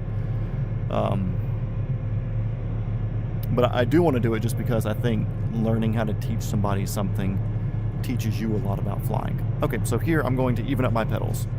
So right now, if I were just taking off from nothing, we would be rotating to the right as we were earlier. And we're doing about 80 knots forward airspeed, so our vertical stabilizer in the back is doing a pretty good job about keeping us pointing in the straight line. So I'm just going to come in here and do an approach. So I'm lowering our altitude by the collective going down, and I'm pulling backwards slightly on the cyclic to kind of put us in like a braking motion like that. And you'll see that we're going to continue to point straight, but the more I slow down once we get down here near the ground, we're going to start that right turn. So here we're near the ground. I'm starting to add more collective, which is more torque in the system. And I'm slowing down to where our tail vertical stabilizer is not really doing much to help. So you can see now that we're turning to the right. And the more I slow down, it's going to be able to push through that wind as we're going. And there we go. I'm going to put left pedal in to catch us. So that's a pretty good demonstration of how your vertical stabilizer keeps you straight. And like I said, it's extremely hard to do that from the rip, just from the start. The MDs that don't have tail rotors, they have fans that blow out the side. They work the same way.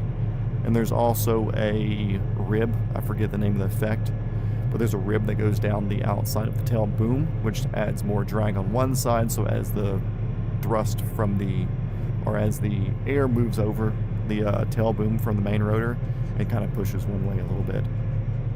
Okay, so since we're not starting from a stop, we'll throw some speed in here. We'll do the same thing again. Pedals are evened up down there. And now, since we're not starting from a stop, again, this is you spawning in at 1,500 feet in the air. As you're starting to slow down and you notice that right turn, you can push a little bit of left pedal. Push a little bit more left pedal. And there will be a point where maybe you're just not good at balancing everything out. Just to get out of that, all you have to do is pull up on the collective a little bit more, push forward, and you can start moving. I was not smart. I did not do it this way. Oh yes, dude, surprisingly, helicopters want to float a lot more. Like my first ever approaches in real life. It's like, okay, lower the collective, we'll start going down. And I'm like pushing down, but like we're still going normal, or a super slow rate of descent. Like, you really have to put the collective down to get it to stop. So anyways, what I was doing, what I've explained before in streams of how I taught myself how to hover here, I knew that my vertical stabilizer would be my saving grace in learning. So I would take off and kind of put it right, and then I would just like start moving in one direction. So I'm not really messing with my pedals any. I would just kind of keep it pointing in the right direction, over-torquing the engine be damned, mechanical sympathy be damned. None of that mattered. I knew that once I would start moving forward, I would be able to have the appropriate air movement over the vertical to stay still. So that's how I started out a whole bunch. And now I could jump over to Microsoft 2020 and show you the parking lot that I kind of learned in. But there's a parking lot next to my home airport, which is KHMP Speedway Airport in Hampton, Georgia. And one thing that Flight Sim 2020 did in the parking lots, there were just a whole bunch of circles. So it's like a whole bunch of little helipads.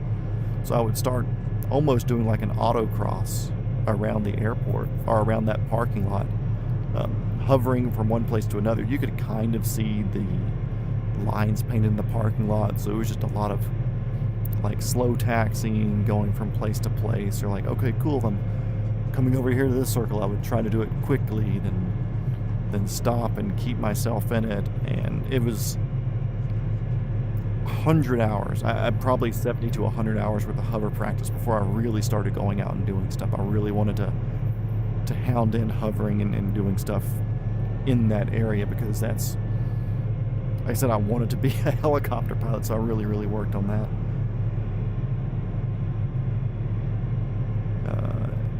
902s, no, there are no tail rotor 902s, they're all NOTARs. What happens if you need to pinpoint a landing? You just need to hover and drop or guide it in and float and slam down.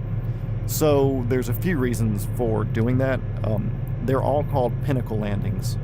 Pinnacle does not have to be at the top of a hill, but we call it pinnacle because at the top of the hill, you kind of want to be like there on the pinpoint. So what we'll do for our pinnacle here, we will say it's the this little T shape or line, whatever this is right here. So this will be where we aim for our pinnacle point. Now you can do a normal pinnacle to a hover, and then once you establish, you can set down. Or if you're in an extremely dusty situation, a lot of times you want to come in and go straight to landing, so that way you can minimize the time that you're creating lift with your collective pulled up. Sitting here like this, you're really not creating any sort of downdraft, but as soon as you add collective, or like hovering collective, you're creating a lot of wind. So I'm going to kind of come over here and throw us up an approach to this. Oh, don't want to blow you around. Sorry. Did we mess them up? Okay, so this is helicopter approaches in general. You'll see it in the book if you order it. You have shallow, normal, and steep. Normal, you can kind of imagine a helicopter's glide slope coming in. Shallow is something that you do when you're power limited because you need the forward airspeed. We'll touch on rotor efficiency a little bit in a bit. And steep is when you're coming in and out of places where you need to worry about obstacles or whatever. So usually when I'm doing an approach and it's a normal approach, I'm putting whatever I'm coming to kind of like right here in my view path. If I'm doing a shallow, it's up here. If I'm doing a steep, it's either there, or maybe if I'm looking like a window in front of me.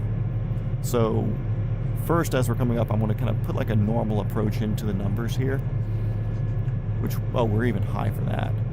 So if I was doing a normal approach to the numbers here, I would be like here on my approach in, and you can see like the location of the numbers in my windshield. And my entire job as I'm coming in is slowing down and keeping the numbers just in about that same thing. So as I approach, I will need to slow down and also change my approach descent speed at the same time. If I'm doing a shallow, or really shallows, if you want to do like a run-on landing, so if you have something wrong with your tail rotor, you're power limited, that's one where you come in here and you're extremely shallowly coming in and setting down like that and kind of skidding. Steep, same thing as a normal approach, but more straight down. And it's really just you pick whatever that spot is in your window, and you keep your landing zone in that spot. First stream you watched, I was doing that back in my old learning days. Okay, so there's our little T-piece up here. We're going to do it on a steep approach in, so I'm going to give us a little bit more altitude here. I'm at 60 knots now. My steep approach, I'm not going to want to come in at there. I'm going to want to be about 30 or 20 for my steep approach. So I'm going to do it just when it hits this little window crevice right there. And then I'm going to keep that spot in that window crevice the entire time. Now, as I start getting more and more low, I need to slow down more, which means I need to add collective, which would make me go further forward as I approach, because I would be slowing my descent but not slowing my forward speed. So I'll add that too. I'm also going to need to pull back on my cyclic to slow my forward speed. And that has to do with rotor efficiency. And you can kind of imagine a helicopter's rotor system like a mullet to an extent at some point. So as you're doing it, oh yeah, like I said, you read that book, it'll tell you a lot of that stuff too. And I'm glad to yap about this at any time.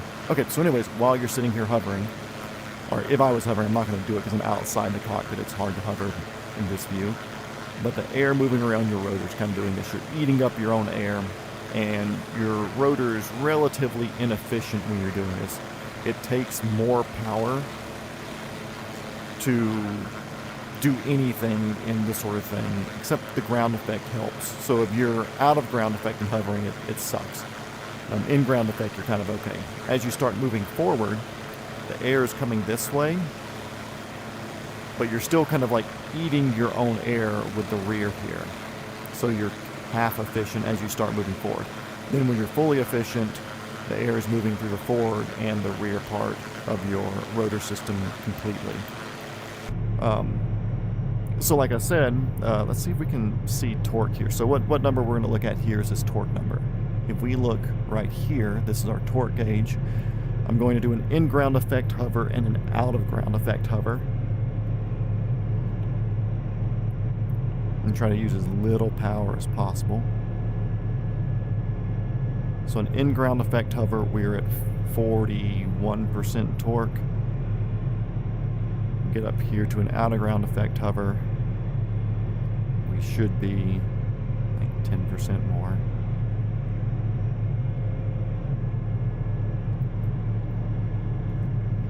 A little bit more.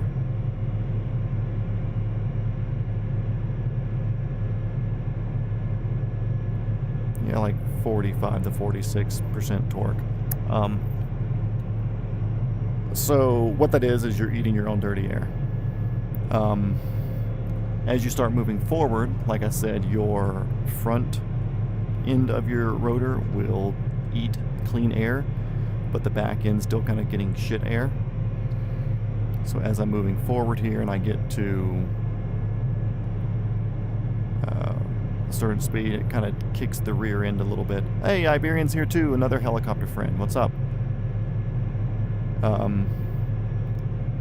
And then more and more forward, the more speed that we get, now that we're showing airspeed at 20 knots, I use less power to keep the same altitude at that speed. It's much more visible in like the R-22. This helicopter has a pretty stout bit of power for the size and everything. So as you're coming in, and this is especially noticeable if you're heavy. Helicopters are very, very prone to weight.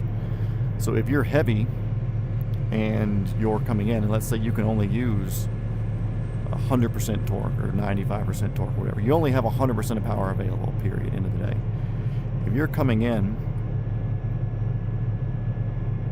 and you don't have the power to pull up and stop you, you're going to slam into the ground, and that's not going to be good. So you want to have that little bit of forward motion to keep you in that effective, the helicopter's getting clean air the entire time, like I said. So you want some sort of forward motion as you're moving. Sorry, I'm waiting for people flying over to screw up my air. But no offense to them. I'm glad people are in here flying with me. So you want forward motion. That's a big thing. Very rarely will you see a helicopter pilot like using this H right here, especially in a loaded helicopter. If I were to be full up on weight here, it's a very dangerous thing to move yourself down like this onto a spot. Because if you start descending too quickly, you get into what's called vortex ring state, and that's when your rotor is only eating its own rotor wash as you're going down, and then you can end up really stuffing yourself because you can add as much power as you want to and it won't matter. I think this helicopter has it modeled. We'll try it real quick.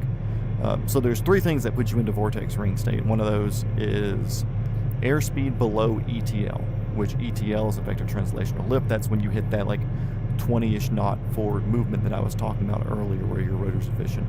The second is you have to have some sort of power applied. So you can't just be completely flat on your rotor system. You have to have like 10 to 90 or 10 to 100% power applied. And the third thing is a descent rate faster than 300 feet per minute. I do not have a vertical speed indicator on here, weirdly, but we can guess pretty well just by watching our altimeter.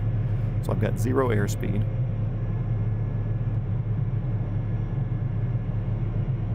And here you see how we're starting to go down really, really quick. Can we stop it? No, I'm adding collective, but we're still going down. So to get out of it, at least on like a Robinson or something like that, which I think we got a little bit of airspeed to the sideways there. Anyways, what you would do to get out of it is you lean forward a little bit.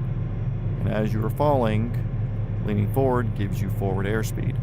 The other one is as you're dropping your altitude or whatever, you put your left pedal in and you push right on your cyclic and it kind of gets you out of it. But anyways, it's not a fun thing. So when you're doing a steep approach in, if you get below that ETL level, that's a long way around of trying to explain some sort of niche thing that you shouldn't be doing because you shouldn't be approaching that speed. Basically, try to stay above ETL as you're going in, and if you have to get slow enough to not be in ETL, you need to make sure that you have enough power to slowly descend yourself in there. How do you control quick stops to mitigate upward altitude? A lot of people will teach it in different ways. So quick stop, for anybody not aware, it's usually air taxiing, which, let me explain. The big reason is you really don't quick stop when you're normally flying.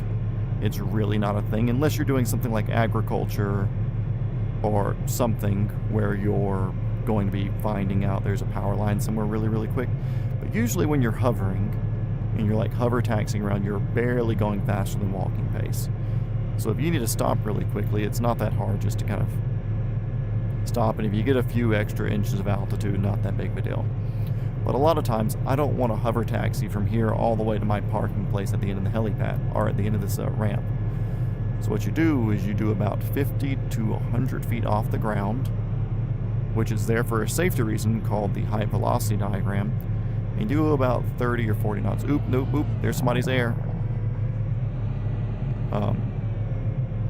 Anyways, you do like 30 or 40 knots, and then you do like, oh my god, there's a plane taxiing where I'm about to be flying over. So it's a lower the collective and pull back at the same time. But then once you get to a place where you stop, you know, remember how we were talking about steep descents earlier?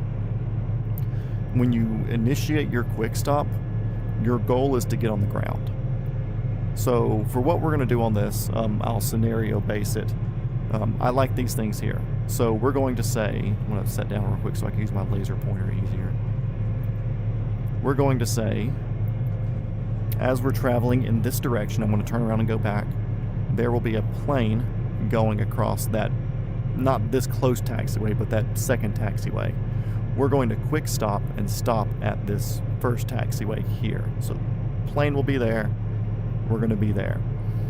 And it's because whenever somebody pulls out in front of me, you have to have a landing set.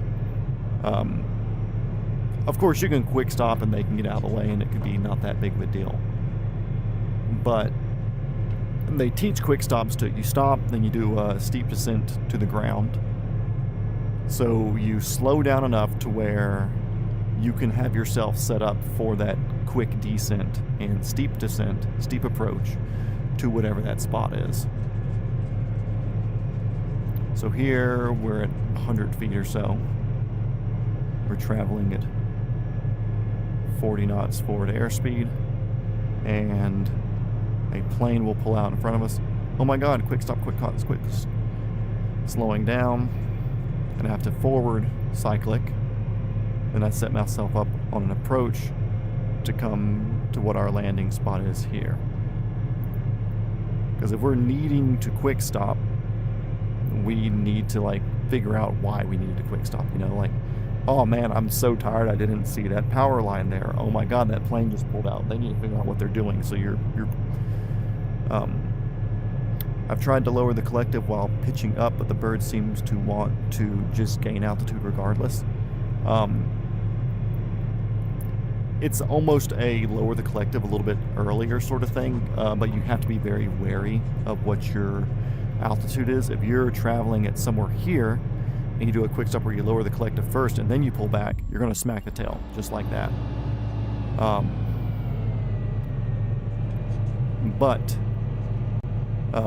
Like I said, it's a very specific altitude in which you do quick stops with. Of course, you could be doing it cruising normal speeds, but also you need to worry about like rotor overspeed and stuff at that point too.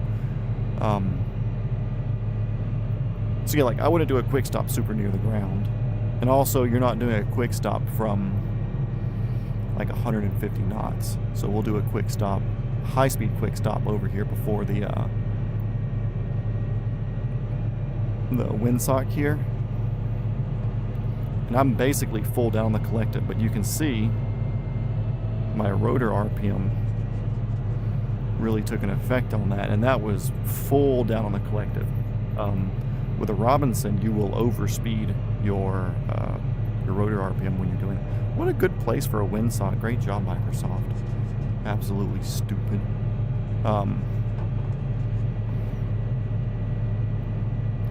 Yeah, it's kind of getting it figured out as far as your timing.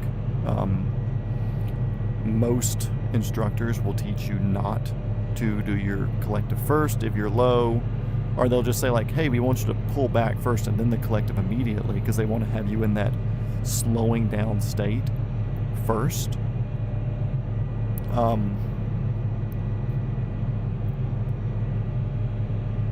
But I don't want to say go against them. To make sure I'm not missing anything here. But yeah, most of them will tell you to pull back first. And also a big thing, which I'm going to see if I can initiate a crash here again. The thing that took me a while to figure out was just how much forward you need to push. So you do your quick stop, and you slow down to where you're whatever, and then you pitch forward, but you're still very, very pitched backwards as you're coming down, because you kind of like mentally reset where your level plane is. And then if you slow down to 0 airspeed while you're like that, then no bueno, you're either going backwards or falling out of the sky, depending on the power that your helicopter has. So it's not a 40 to 0 sort of thing, it's like a 40 to 20 sort of thing, and then you steep approach down into your steep approach, or you push forward into your steep approach. Yeah, mouse and keyboard probably has a lot to do with it. I've never played mouse and keyboard, so when it like I talk about timing, because for me I can easily do both of these, and it's so easy to like micro and macro manage all of the little things here. Like you can see I'm more or less flying with like fingertips and pinky fingers and stuff like that. Let's see.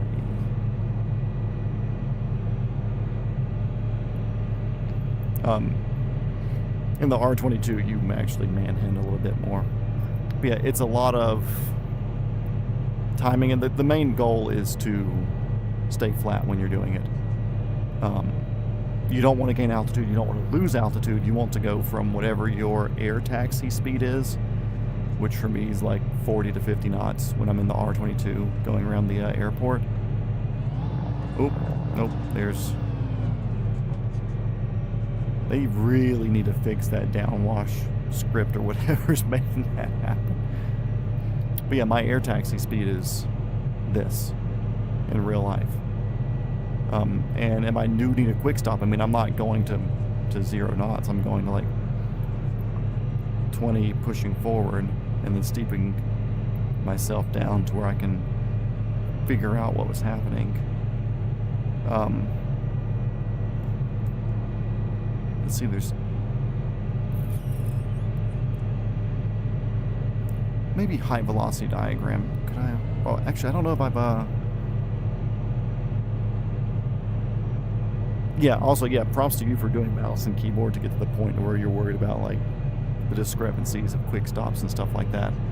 I don't know if I've auto-rotated this particular one. I'm going to see how it does real quick to see if it's something that I need to talk about with that. Because your quick stops are really more... If you're not in a scenario to where, like, you're here doing this or like, around an airport, like...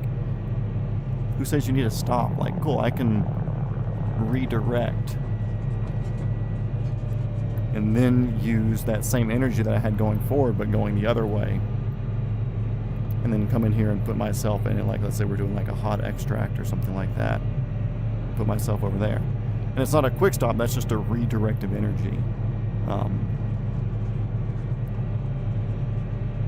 Yeah, quick stops are a very specific thing. Or like I said, if you're a ag pilot and you're like, oh my god, power line there, but even then, like, I would probably do more of an ag turn that way and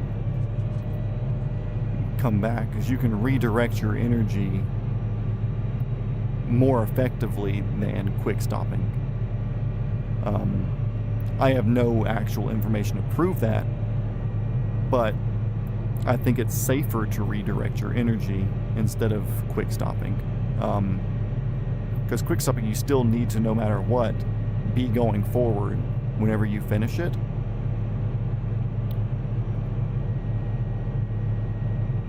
Not making fun of you. If I was like playing on a controller or whatever, like, I would not be getting into this amount of detail. So the fact that you're like dedicated enough to get to the point of worrying about that stuff on mouse and keyboard's wild. Okay, so we're going to try and auto in this. I've yet to auto the 500C. I don't think I've done it yet.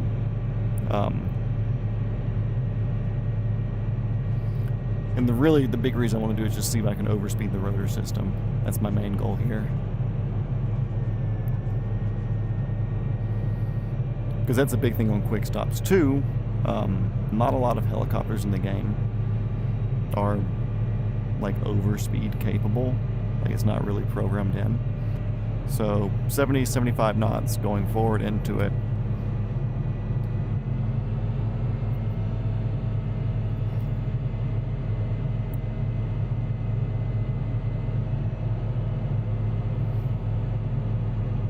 Add some forward airspeed back to it, and I'll do a serious flare down here. You can see our torques are basically zero because we're not doing anything with it.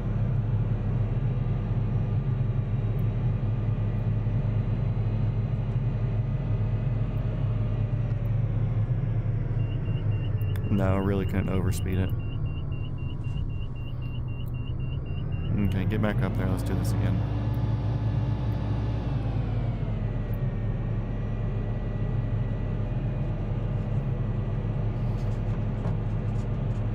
Really, I'm trying to throw enough of a flare to overspeed the rotor system, which is a big thing on quick stops. It's a big thing on auto rotation flares. It's a big thing even when you are doing a quick descent, because your rotor system acts like a fan, and when you start going down faster than what it's normally capable of handling, especially with a completely flat collective all the way down, the Sprag clutch freewheel unit in it will spin faster than what the engine's giving it. So you can overspeed your engine. The governor only governs the engine output. There's no like brake slowing the rotor down.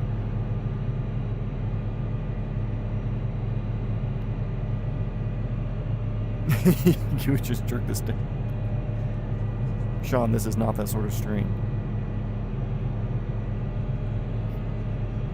Okay, I'm really going to try to overspeed the rotor system this time.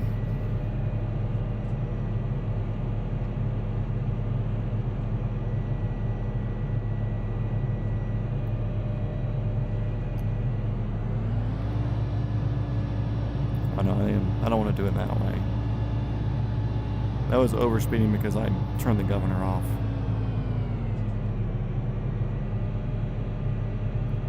So I want to get going forward. I'm going to close the throttle, then turn the governor off.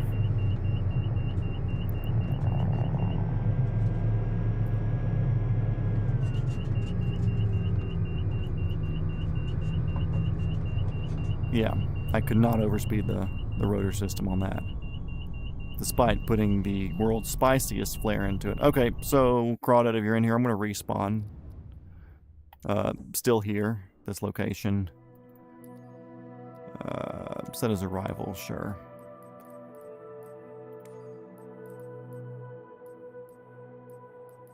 I'm missing it? Nope, there it is. Save him back.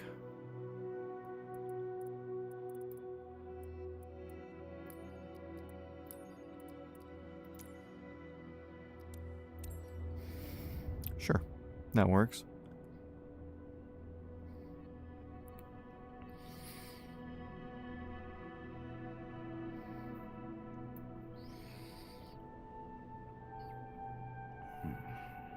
Okay, that's all the way up. Governor's on. Coming in. Robinson R22, the trainer.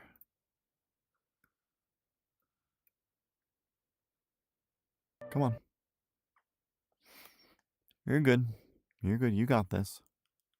Oh no, we lost it. Okay, give me a second. We gotta get back in here. Game crash.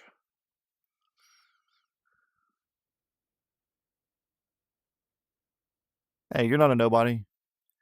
You have Northern Taco 95, so there's part of me that believes you have a Toyota Tacoma. And either you're born in 95 or it's a 95 Tacoma, so you're cool in my book. Or you just like tacos, which again, cool in my book.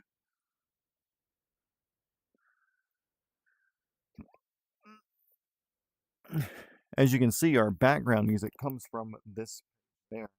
That's where all that comes from. Which is playing still? Nope.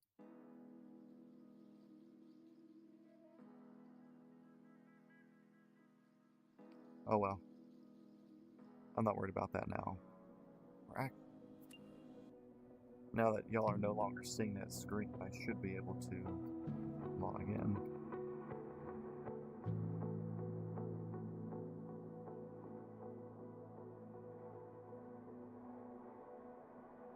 Because I usually have some background music playing.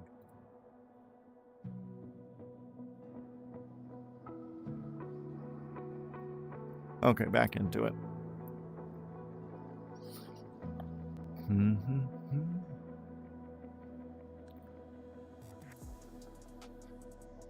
Hey.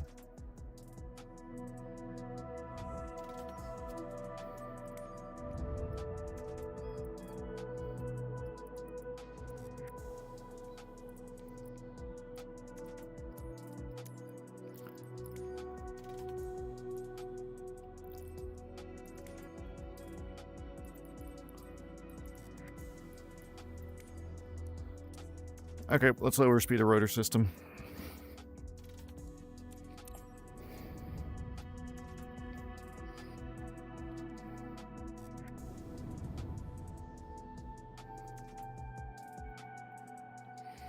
Turn my landing lights. It's dark out here.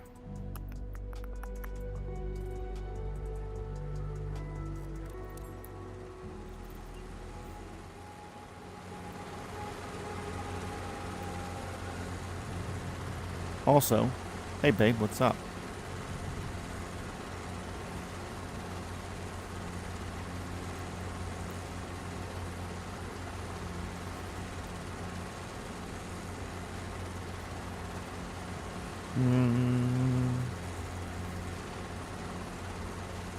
Definitely far forward. Definitely far back. Okay, so the gauges we're looking at here, we have engine RPM and rotor RPM here. So when I go to turn off my engine in the bit, you'll see the engine gauge on the left go down, but the rotor RPM will stay up because I will be in an auto-rotative state. And with that auto-rotative state, I will descend, flare, and land safely. Kilo Victor Papa Charlie automated weather Oh observation. no. 0000 Zulu. Wind Shut calm. up, lady. Visibility Niner. Sky condition clear. Temperature 15C. Dew point. Shut up, lady. 13C. Shut up, lady. Shut up, lady. Shut up, lady.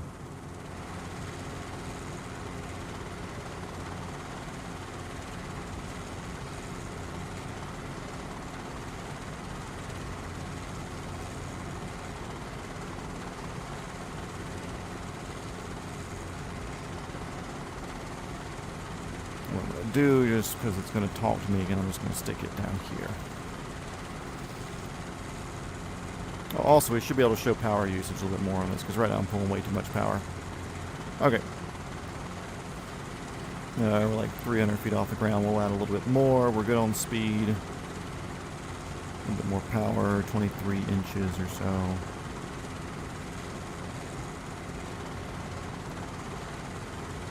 Okay, so first up, normal auto rotation. You'll see the engine RPM drop, the rotor RPM should stay in the green arc all the way to the bottom. I may throw a little bit more rotor RPM in it to recover that later, but I'm not going to let it overspeed, which would be getting the red line there at the top right. That is a no-no, because that is a hefty repair bill. So 75 knots going forward, 65 will be our auto rotation speed. Throttle down.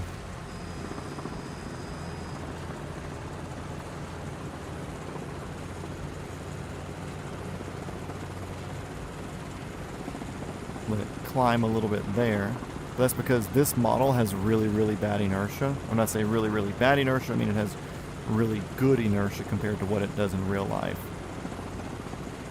That's the speed that we need to be at there. Baby flare.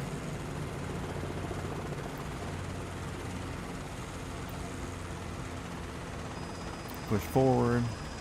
Little bounce, but we're good. Okay, anyways. Should have done this in the 66. Honestly, the inertia is better in it. Okay, so like I said, hovering in a... So again, we'll look. Hopefully we don't die here. So you'll hear me talk about manifold pressure. What I'm looking at here is this gauge down here. We're only allowed to pull a certain amount because that's how we manage how much power comes in, how much power we're using. Turbine engines over torque, gas engines you can over pressure, which is demanding too much torque from it, but we wouldn't hurt anything in this in real life. So in the conditions that we're at now, we're probably limited to like 21 inches of manifold pressure. So if I look at a hover, how much power we're pulling, I'm going to assume we're going to be around like... Oh, less than I expected.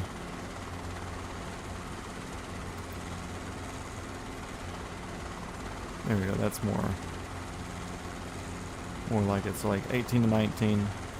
But if I get up here out of ground effect, I should be using more.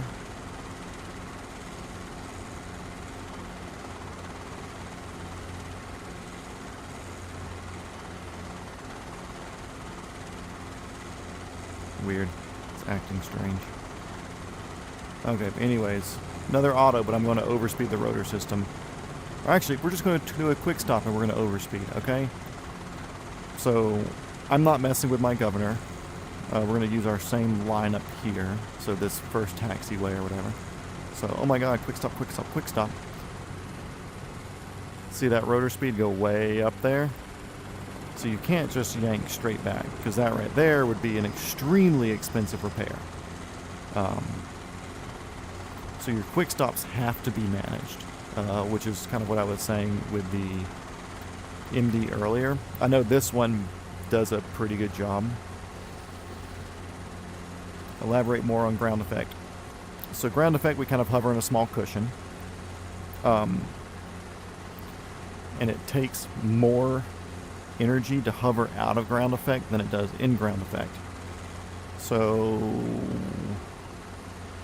let's see if I can change the weather real quick. I don't know if this is going to get rid of crawdad. If it does, sorry. Where's my weather? Oh, over here. Okay, so we're going to go back to when it's bright outside. Throttle's still there. Temperature, we're going up to 95 degrees outside. Sick. Love it. And I'm going to come here and put our max gross weight somewhere where it's going to be an issue. Not checklist, we're not doing flight performance.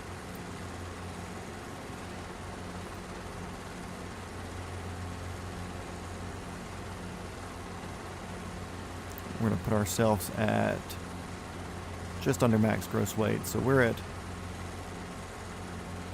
10 pounds under max gross weight right now. In 97 degree weather, we can pull up to, at this altitude, 23.5 inches of manifold pressure. So if we look at our thing down there, I don't think we have any wind either, so I think we have a dead wind selected. So we should be just near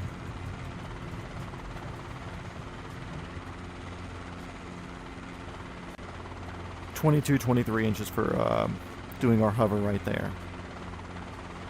So you can see we're barely able to hover within the limits of whatever power this helicopter creates. And once again, what I'm looking at here is this gauge right there. So 23.5 is like our max. I can do that for 5 minutes. But 22, that second line, is about where we need to be. A little bit clairvoyant, yeah. So now you see that our in-ground effect facing this direction, so we're going to do it in the same wind conditions. So we're at 22, 23 here, hovering at max gross.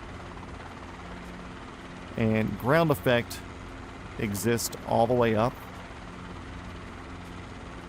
to about a rotor width away from the ground. And see here, we're at 24, and I can't get any higher. Barely. And that might be just because a little bit of wind here or there. But we really don't have the power to hover out of ground effect. And ground effect, again, is at this altitude. Let's see if I can keep this still long. Oh, no, not happening. So in ground effect, we're kind of pushing into the ground with the air. And it's almost, you can almost like imagine like pushing off of a wall, or like a sprinter pushing off of the little steps on the starting line. Your air kind of comes down and gets shoved away from you. When you're out of ground effect but hovering, the air does this, and it kind of eats itself. If that's a good way to do it. Actually, there's a... I'm gonna escape, see if we can do this real quick. Wind...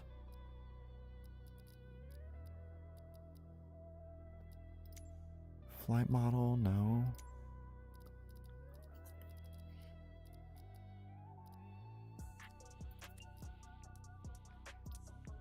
Hey, there we go. Okay, resume. This is gonna suck.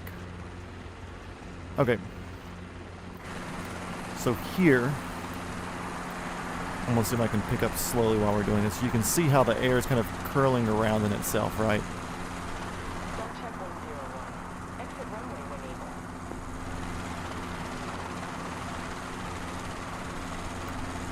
Oh, nope. Oh, that's cool. Or we can do it better this way. But you can see how it kind of blows out our vortices further near the tips. It's so hard not doing this inside. Star Trek 101. Turn next taxiway.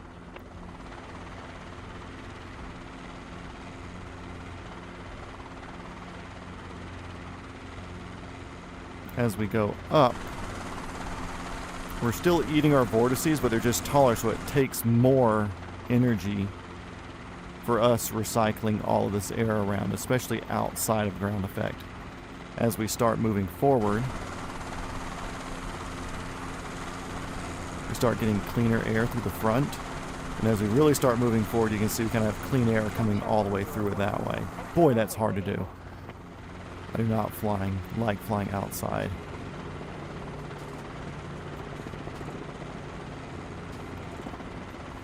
I almost wish I could like turn it on Crawdads and watch him over there doing it, but it's only going to show me my helicopter. And I know that he can't see this either, because that would be a very GPU intense thing. Yeah, it's an option. Actually, Crawdad, if you can hear me, come kind of fly over me. I want to see if this messes up with my stuff. Because I know we have like a really, really bad glitching right now with all of the whatever. But if you can hear me, if you're watching, come hover over me. Torque go for a moment there. Okay, let's see if he's listening. He was watching the stream. Yeah, so this is me adding the collective here, so you can see it really, really pulling more air down through. And you see how it's shoving out further away from... Oh, here it comes. Okay, hover over me. I want to see if it messes with these lines.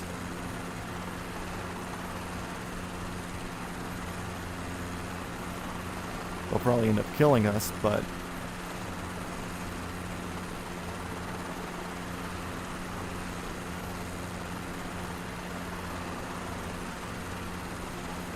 it's doing something. Oh, there we go. Okay.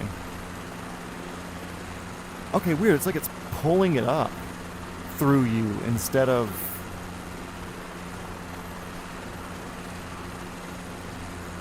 That's weird. Huh. Yeah, tell me if I'm wrong, guys, but it looks like it's pulling up through us instead of pushing down through us, which is strange. Okay, cool. Appreciate it, dude.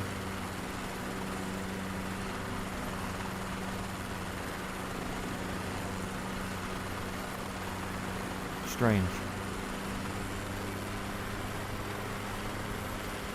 Which you can hear mine revving up more. It's because he's blowing air down through our system, so it's really, really chooching up our rotor RPM.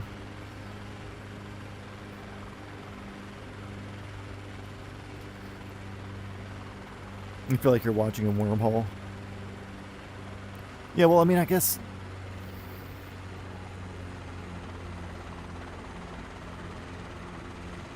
yeah, it's doing something really, really strange with other aircraft around us. So yeah, that's your ground effect. So under normal ground effect load,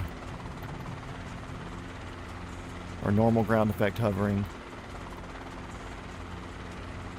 we're here. As we get higher and higher in what our allowed amount of power that we can pull is, we lose our efficiencies. And you can see that we're not recycling the same air, so we're having to like get more and more and more weird stuff that we're pulling through. And I'll turn off these real quick just because they're distracting the shit out of me. Escape. Yeah, you went back in time. Where was that? That was flight model, flight interface, CFD off. Save and back. Resume. Okay, so this will be easier to see as well as we're here. We're going to watch our manifold pressure again. We're going to establish our hover manifold pressure, which I'm going to turn around so we have more taxiway here to demonstrate on. But here at the lowest hover that we can, which is the lowest amount of power that we could use for hovering, we're like 23.5. So I'm going to start moving forward. I'm not going to mess with my collective. But you can see now that we're moving forward, to keep this same altitude, we're using less power. So now I can actually add more power to bring us back up to that. So that's the air getting more efficient as we start moving forward. That's the effective translational lift and stuff like that. You'll hear a lot of people like, ooh, get an ETL, get an ETL, but ETL, actually, since now we're at max gross weight, again, I'm only allowed to pull 23.5 inches of manifold pressure, okay? So what we'll do, we'll come into our same little steep approach area that we did here earlier, and I'll do it super steep.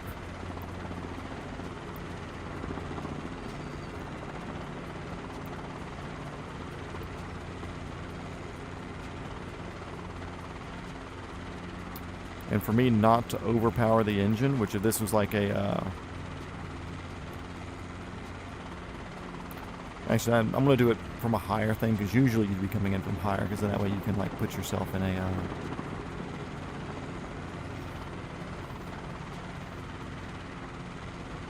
like actually forward movement. We didn't have a lot of movement there, so we're going to go to that same place again. But coming in is like if we were doing a confined area sort of landing.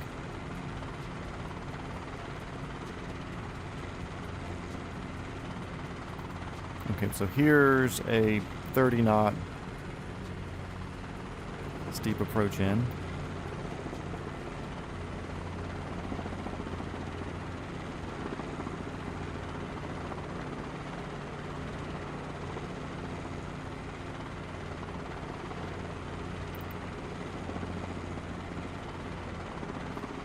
Overpowering there to slow down. Overpowering. Overpowering, overpowering. Like I said, this is a turbine engine that's huge no-nos to get past your whatever power. Now that we're in ground effect, it's, I'm not going to say easy, but it's easier to maintain that hover. And you can see there, even overpower just turning and getting out of that. This game does not do an extremely good job with that. I will say that. It could definitely do a lot better for a lot of its aerodynamic things. Like I said, usually when you do an auto rotation on this, like you have to be on your shit. But this one, it's very good. Actually, we're going to set up for an overweight auto here. Or not an overweight, a near max gross weight auto.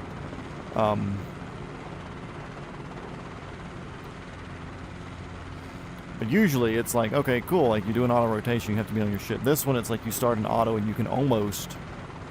Sam enjoys ham. What up, Sam enjoys ham?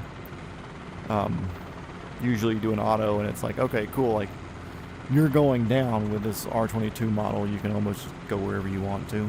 Really weird. Like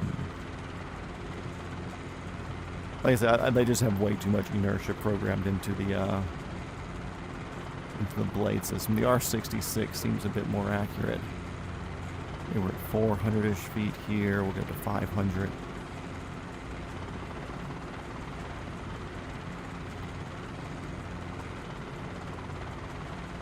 I did a couple of like how to fly videos, but then I kind of start yapping and going on about different stuff. And honestly, it's easier for me to do it in stuff like the live streams because people can ask questions and I can go over certain things. And okay, 3, 2, 1, auto.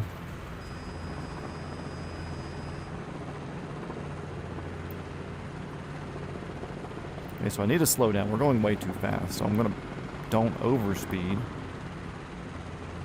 So I had to pull a lot of collective there. 65 knots is where we want to be.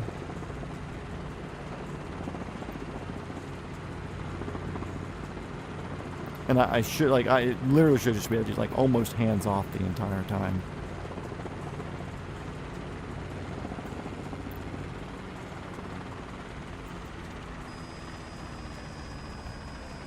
Okay, we're going to do the R66. It autos better. Crawdad, I'm hopping to a new one, so I'll be back here in just a second.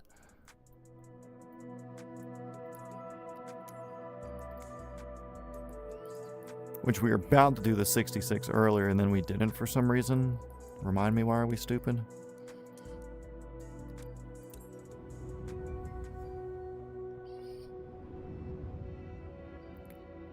Or we did get in the R66, but what did we not do? Why did I change? I don't remember. Oh no, we went to the 500 because you're a 500 fella. A smart man of good enthusiastic taste. Shift C. Okay, let's see. Mouse. Battery, strobe. That's all the way down. That's off. That's spinning.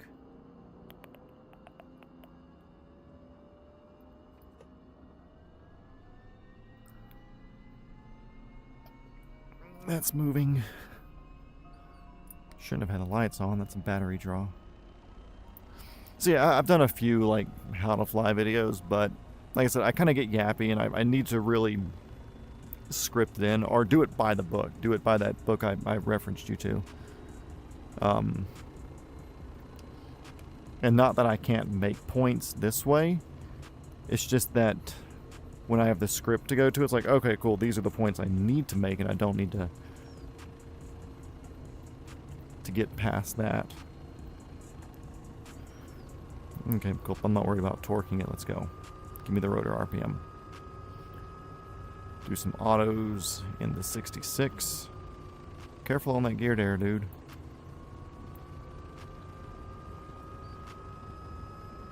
Okay, same thing. Come over here, set it for an auto rotation.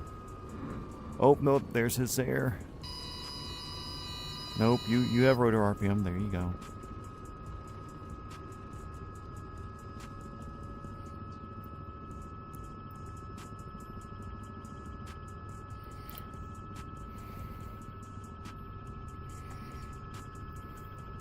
Landing lights.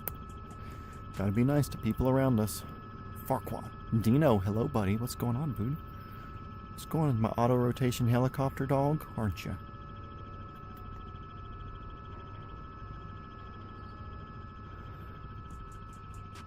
I know, I see you. Look, you got teeth. When'd you grow those? Come here.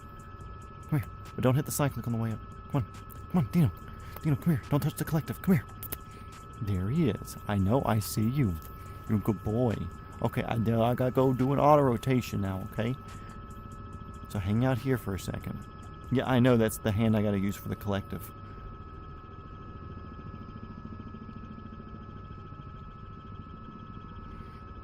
Dino, you're a friendly fella, you know that?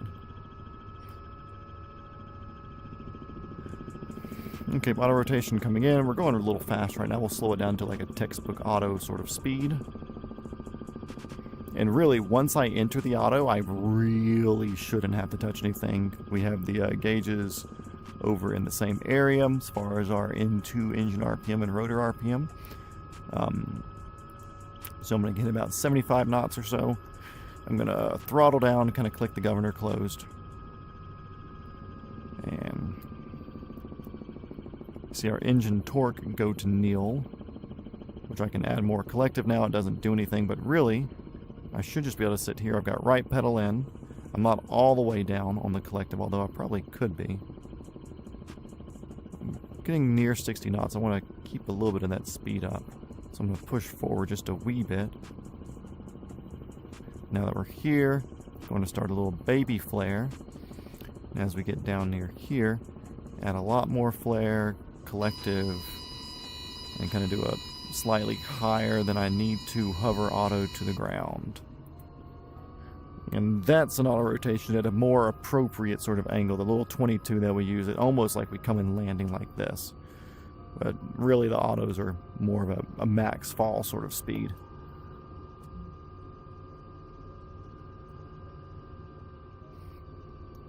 Yeah, glad to have you here, Northern Taco. You're asking good questions. Everybody else in here, not everybody, but like Southeast Aviation, Valeska, Sean, they're regulars. So they've heard me say these same things like 75 times as we're going. So it's nice to have a different voice in here. Oh yeah, so something I was talking about earlier was the speeds for your air taxi and stuff. It's like you're not doing quick stops at like 700 feet above the ground. You know, if you're having a quick stop at 700 feet, there's something going wrong. It's a lot easier just to, you know, like avoid the tower that you're flying over or that you're about to hit or whatever. It's a lot easier to avoid stuff like that. So there's a thing called the height velocity diagram. And what that's basically saying is a normal pilot should be able to perform an auto rotation at these speeds. And a height velocity diagram, if you can imagine a square, a rectangle of sorts. So we'll say this is your thing here. So, crap, just knocked my tripod. So our gauge cluster right here is our height velocity diagram. 0 altitude, 0 airspeed, 100 knots airspeed, and we'll say 1,000 feet as far as up. And it basically gives you a takeoff profile of stay like 5 to 20 feet above the ground or less, like 5 to 10 feet above the ground until you hit like 45 to 50 knots, and then you climb up out. And then you also don't go like 100 knots right above the ground. And the reason is if you lose an engine from anywhere from 0 to 40 knots and you're in like a takeoff roll, if you want to consider it that, it's relatively easy to do like a skidding stop, like a run-on landing or a hover auto. If you're going really, really fast, it's not smart to do a run-on landing. And at that low of an altitude, you don't really have the time to lower the collective and do a quick stop to slow you down. And same thing for doing your air taxi stuff. I don't air taxi around the field at like 5 miles an hour at 100 feet because that's in this area of the height velocity diagram. It's a lot harder to do an auto rotation when you're near hover and ETL speed.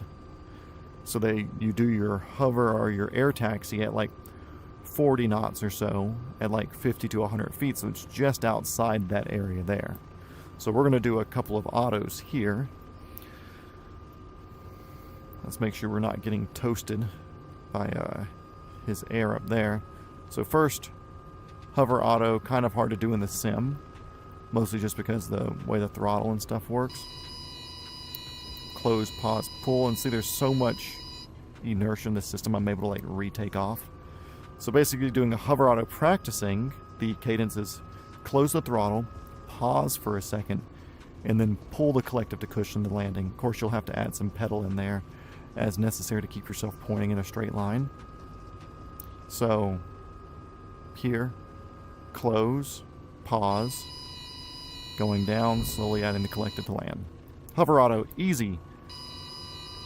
Now we're going to start doing our takeoff roll. So like a 5 to 10 feet off the ground, like 20 knots or so.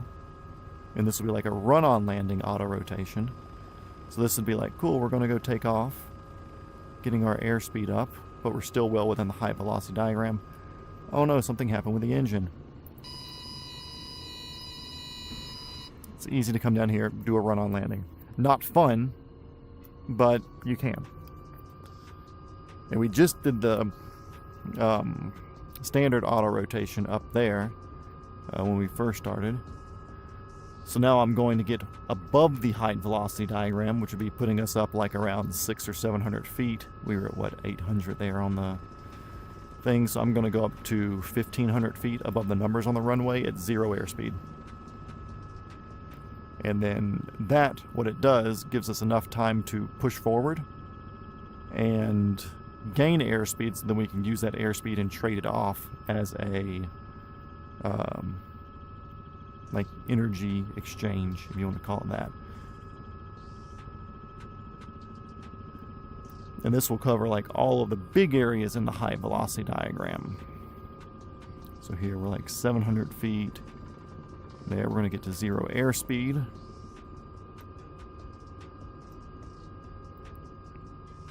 So like 20 knots forward.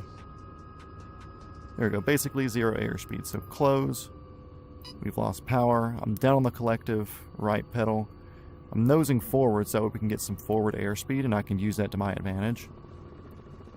We started overspeeding the rotor a little bit, so I add a little bit of collective to give us some float and to manage that rotor speed. And at this point, I'm able to come down here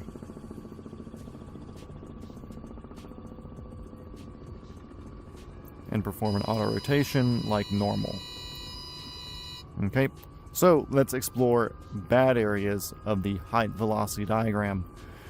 First things first would be doing a max performance takeoff. That's kind of like your worst case scenario, but it's part of being a helicopter pilot. You want to land in small places and take out of small places.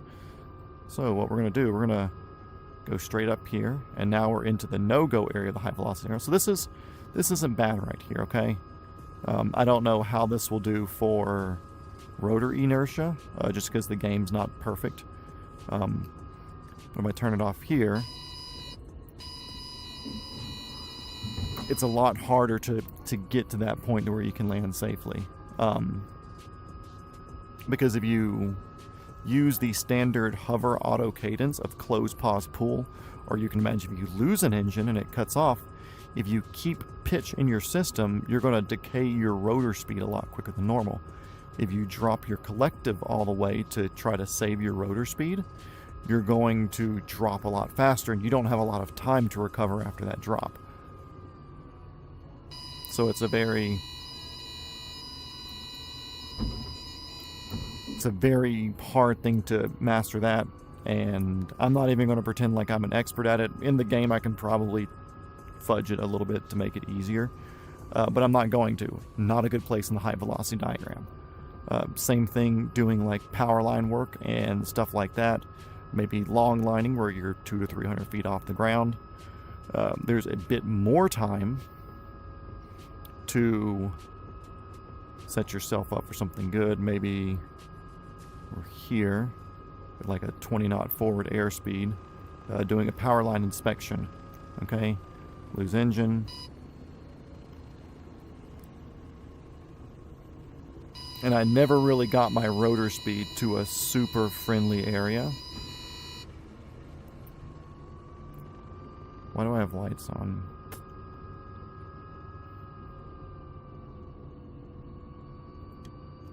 There we go.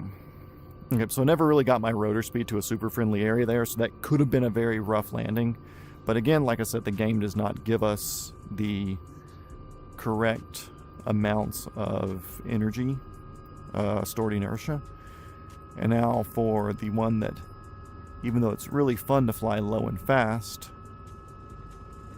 and this game really doesn't show how violent it is doing a skidding stop, here's like 70 knots losing.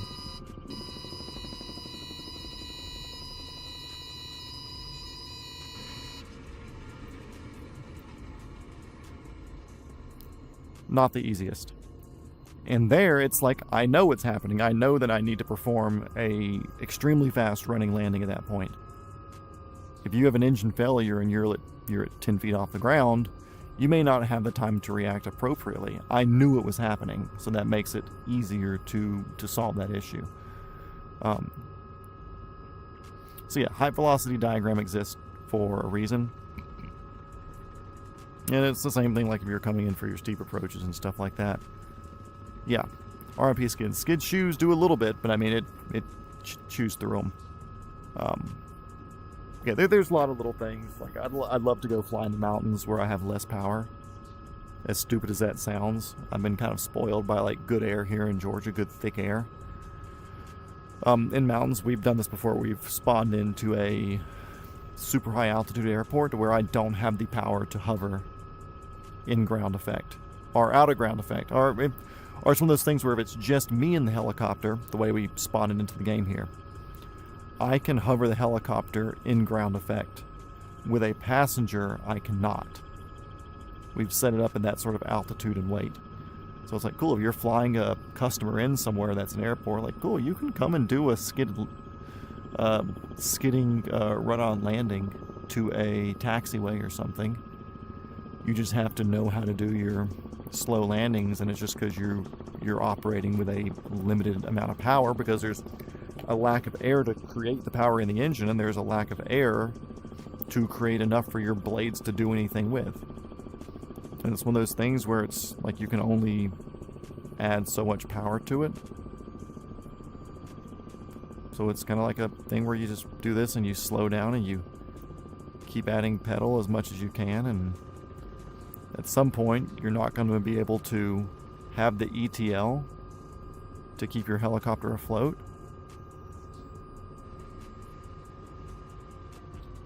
and then you'll land. And we've done this a few times up at altitude just to experiment around and stuff like that. And like really I could change the weather settings in here and do that, but it's not something I'm wanting to mess with right now, you know? Okay, 9 people in here. Since y'all are here, feel free to hit the like button. It works. If you subscribe, we do these more often. I have to self-sell a little bit here. I gotta run, but thank you so much. I subbed, you'll be back. Of course, I was just about to say, like, don't forget to sub. I'll be doing this again later. But yeah, dude, awesome having you in here. If anybody else has questions, feel free to ask. So, Crawdad, since you're in here flying with me, there is a river kind of near me locally that I want to fly down, and I'm going to go to that. So I'm going to pop out of this particular thing here, and I'll give you an airport code here in a second for you to spawn in on.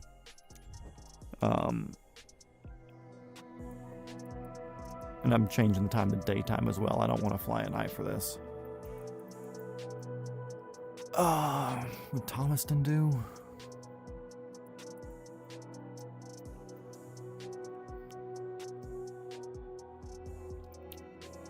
Yeah, Taco, great for being here. I don't know if the short brought. I mean, I guess the short did bring in more helicopter people because of what it is. Okay, Taco, we're going to go to Wind Drift Aerodrome 2GA5. So it's south of Atlanta. And you come south, you'll see Macon over to the right. You'll see Thomaston, KOPN, and it's northwest of Thomaston, 2GA5. I'll be spawning in here. It says departure, on ground, shut down. I want to do the BO 105 because I like that helicopter. Yeah, so, yeah, people that are here, if you came from the short, thanks for watching. I do fly helicopters in real life and in the video game. We're into Cletus's.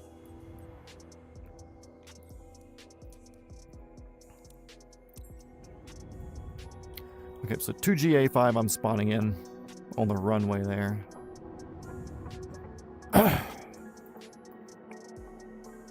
But you should be able to see me on the ground now if you just want to spawn on my location itself. But anyway, there's a very small bit of mountains that's near where I live. And I'll say mountains very loosely. They are hills, but being in the middle of Georgia, they're mountains. And there's a river. You don't have that one? Oh, the helicopter? Yeah. I was about to say, you should have the airport. The airport's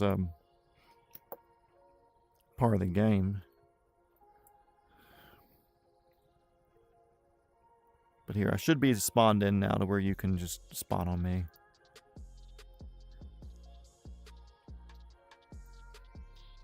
Okay, let's see. So, for those of you who haven't watched the How to Start video, we have battery on here in the center.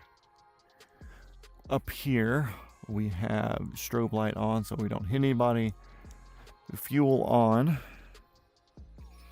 And we can turn. And that switch to the middle. That'll get the spinning started for one of me engines. Or it should. Main tank, da da da da.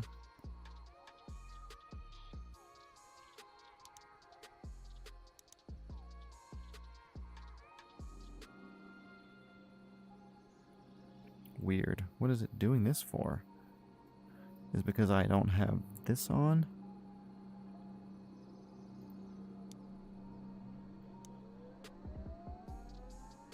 Okay, there it goes. Oh, that's what it is. Okay, yep, starts all the way up. So it's spinning.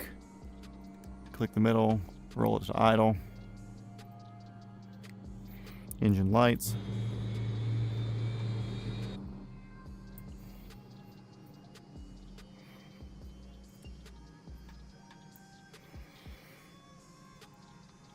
We We've hit the percentages there now. Generator on. Number 2 starting to spin. Click idle.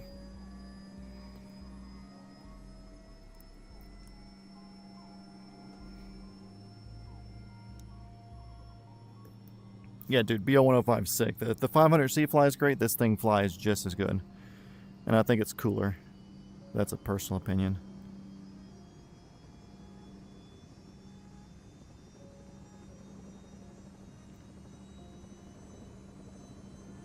Okay, that generator can go on. Close that.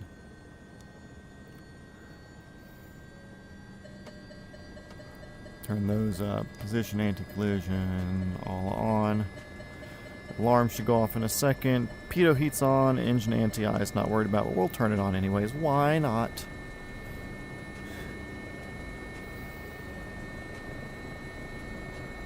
Okay, cool. We're here.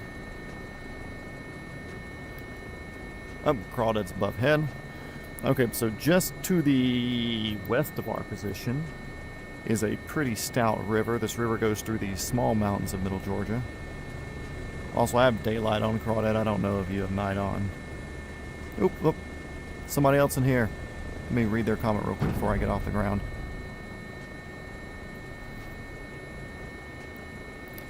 I work for an EMS company as an engine rebuilder for 145s, 160s, 135s, 125s. Wish I could fly. Flying the 145 full motion that we have is pretty wild, though. Dude, if you can fly the simulator, then you can fly the helicopter. I taught myself how to fly on these. Also, if you're doing all those, I assume you might be with Metro Aviation or PHI. I can't think of anybody else who would have a 160 unless you're overseas. Yeah, the Flint River. I don't know overseas providers, but I know PHI has a 160. I'm trying to think who else would have a 160 here in the U.S. But welcome to the stream either way. Okay, so we're going to head to the east, Crawdad. Metro, yep, sick. I know Metro has a Georgia branch. I've dropped by there and said hey to them before. But that was before I got my pilot's license. And I'm definitely not A&P, so... Although A&P is on my list of things to do.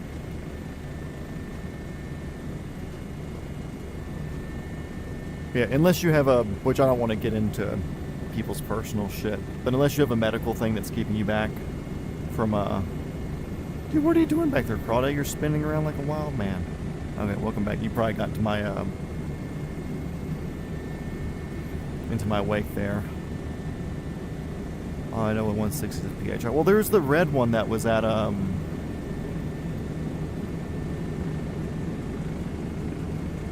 think it was a red 160. And that was at Verticon this year. Which I live here in Atlanta. Or Georgia. I don't live in Atlanta, thank God. But there was a 160 at Verticon. It was like a reddish one.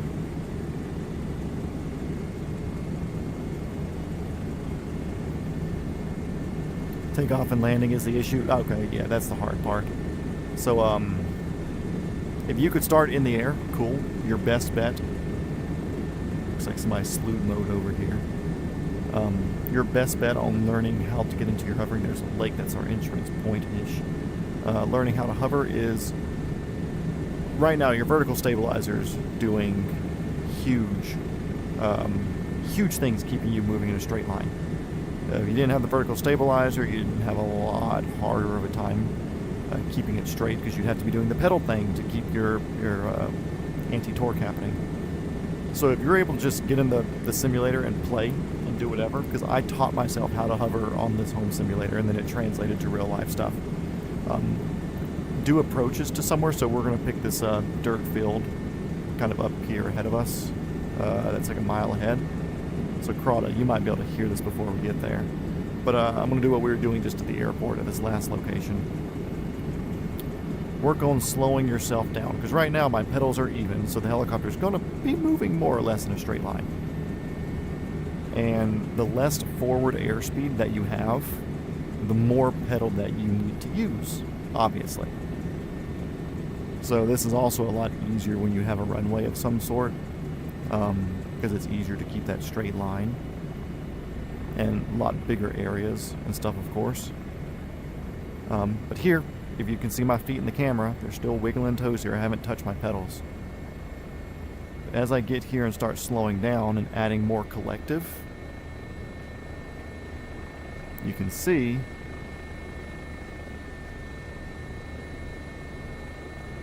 still not touching the ground. I'm having there's all the spin there. So that's where I need the pedals.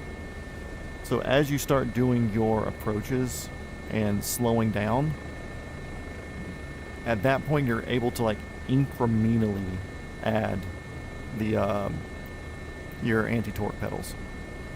So instead of having to figure it out from takeoff, which is a huge pain, you do it as you're slowly coming into it. That way you're like, okay, cool, like I need this much pedal to go 30 knots, I need a little bit more to go 25, and so on and so on. And then also from the pickup and everything as well, you have, if you've ever watched any like how to fly videos in real life, they talk about the 2-stage pickup, which is where you get the skids light, which I'm moving my left hand on the collective right here. As you slowly start to pick up, I'm going to reset my stuff so it's not in the right spot. But as I pick up here, I'm going to go, oh man, I'm twisting to the right and kind of picking up right skid high. So I'm going to add a little bit of left pedal and a little bit of right cyclic. And try it again. Start getting light on the skids. Still twisting to the right, so I can do some more left pedal. Picking up again. A little bit of twist to the left. I'm still picking up very high right skid, so then I can put more right cyclic in. And there we go. Now I'm just scooting right, but I'm taking off level, so it's a matter of figuring out how to slowly pick up, and it's hard to kind of pick up on it in a non-motion simulator, so I'm sure your full motion one makes it a little bit easier. But the pickup should be painfully slow, and then once you get in the air, it's really just a balancing act, because as a mechanic, I'm sure you kind of generally understand the physics. We're headed off now, Crawdad. I assume you generally understand the physics of how it works. You know, you add collective, which adds a lot of torque to the overall body of the helicopter. You counter that torque with your pedals, and that does fine, but then your pedals push the whole body of the helicopter with a translating tendency through or to the right or to the left, depending on European or American, whatever the direction of anti-torque thrust is. But yeah, truly, in my opinion, the easiest way to... Is that the river entrance, or is this the river entrance? Yeah, your best way to really get into it is to... If you can have them spawn you in the air and slowly work on your approaches. If you can't, pick up slowly and start pushing forward and getting your airspeed. You may have to fly sideways a little bit, but eventually you'll get enough airspeed to where you will be able to use that vertical stabilizer as you need to. Oh, yeah, perfect. Here's the bridge to enter. This is the Georgia Mach Loop for anybody that's concerned, or anyone that wants to know. Flint River through Pine Mountain.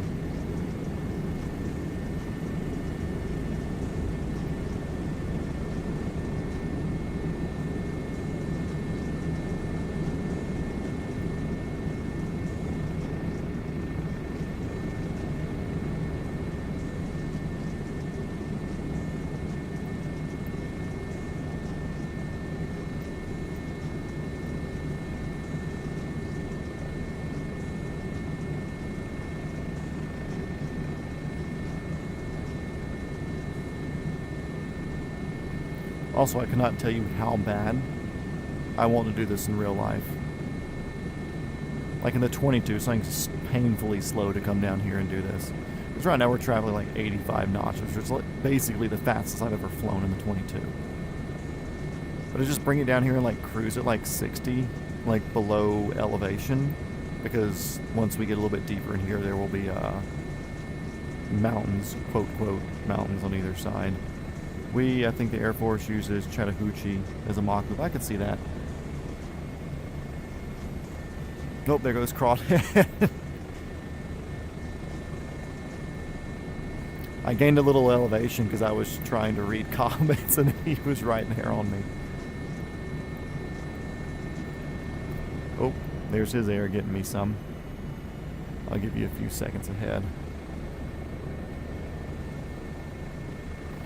And I also know there's power line crosses like 2 places through the river. Oh.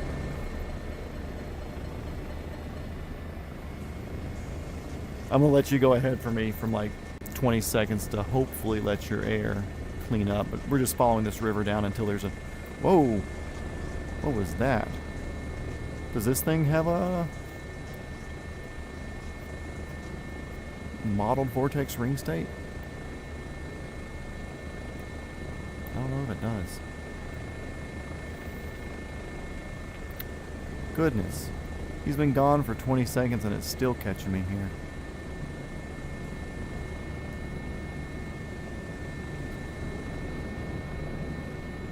Yeah, I'm getting a lot of air from him. That's wild that it's still here.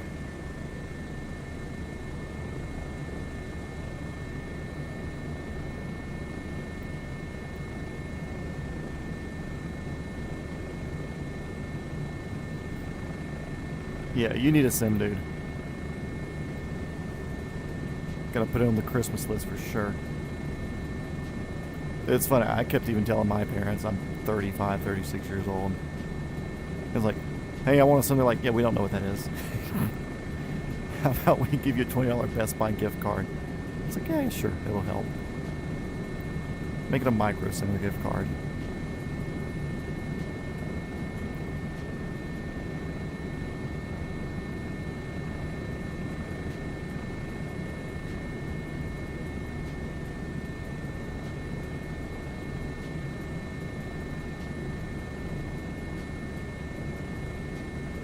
Little sandbar here, that'd be cool to land on in real life.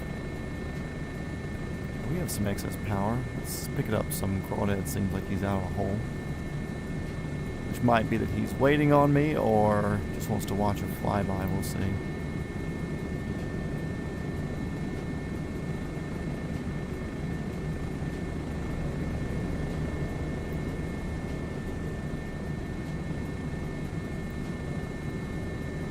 Still being really friendly with the torque. We're only getting like 75-80% torque on some of these pulls, so we're definitely well within the operating range.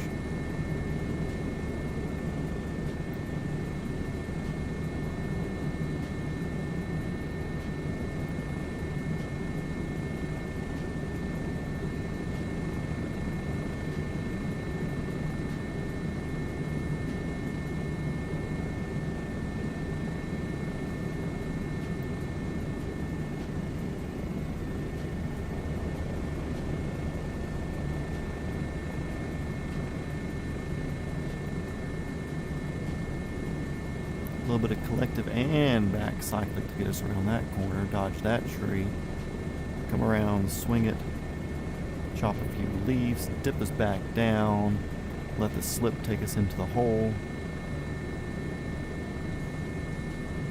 drag some skids on the water for the water skiers just like Red Bull does.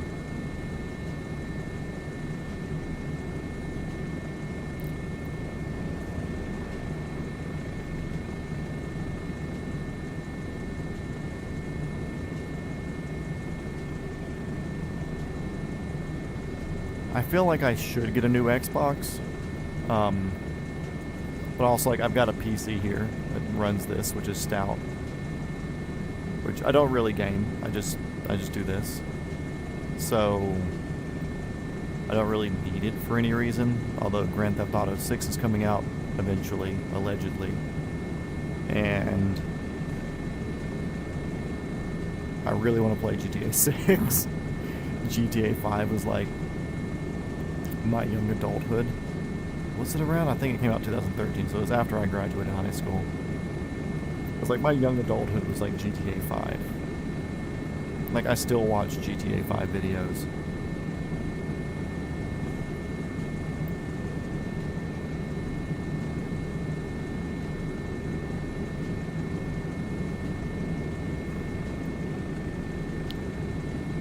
I have done DCS, but literally only the free stuff. I haven't invested money in it. Also, I see where you said you'd fly with us on the main series, GPS. Allegedly, yeah, exactly. So, don't know if you heard me talking about it earlier. You didn't comment here till recently, so I'm going to assume you weren't watching the stream earlier. But I originally built this sim setup to teach myself how to hover, to save myself some learning how to hover time in real life to get my license, so then I could focus on, you know, more important things like confined area landings, auto rotations, emergency procedures, stuff like that. So my whole thing with this was like, okay, cool, Microsoft Flight Sim, get the R-22 and maybe one or two other helicopters at first, and strictly learn how to hover and learn how to do things. And it worked fine. Taught me how to hover. I was able to hover day one in the real thing, so this thing has saved me money in the long run. But I didn't get DCS for a while, and the main reason was, like, I wanted to practice on stuff that was relevant to me. Stuff that was, like, power limited, more budget friendly, less systems in it, like no SAS or anything like that, helping with hover or trim or anything like that. And DCS, it's like, okay, cool, like Hueys, Little Birds, Black Hawk, Chinooks, like, cool, how often am I going to fly those as a private pilot? Little Birds, maybe, you know, but everything else is like, okay, cool, it's either professional or I got to go back and join the military, which isn't going to happen. So I didn't do DCS until maybe a month and a half ago. Another regular friend of mine who watched the stream a few times, he convinced me to do it because DCS is free and there's a Black Hawk model that is free. And I downloaded that and I've done some flying with that. And I actually posted a video, not just a stream. No, it was a stream. I don't think I've done it as a video.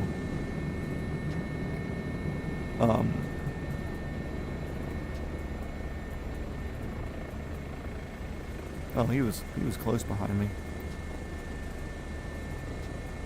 But anyways, yeah, I flew the Black Hawk and it's nice, but I haven't downloaded any maps. I haven't downloaded anything extra. Now I'm more interested in it from Princess. I'm more interested in it from the mission standpoint now, which I still don't know how that works. He said he's going to set up some missions for me and him to do, and we'll do it on stream. But yeah, like, I like having something to do with a purpose, you know. I've got the Around the World stream that we do, where we're like more than halfway around the world now. And it's nice and it's fun, but it's like, okay, cool, like you pick up and you fly in a certain direction. That's why I want to do the VIP stream tonight, or the EMS streams, or whatever, because like, okay, cool, it's giving me somewhere to go. It's giving me a little bit of problem solving as far as like off-airport landings or different things, figuring out favorable winds, whatever. Navigation skills, airspace, trying to roleplay that as good as possible, you know. But yeah, never really touched DCS, just because like I wasn't getting any of that from that.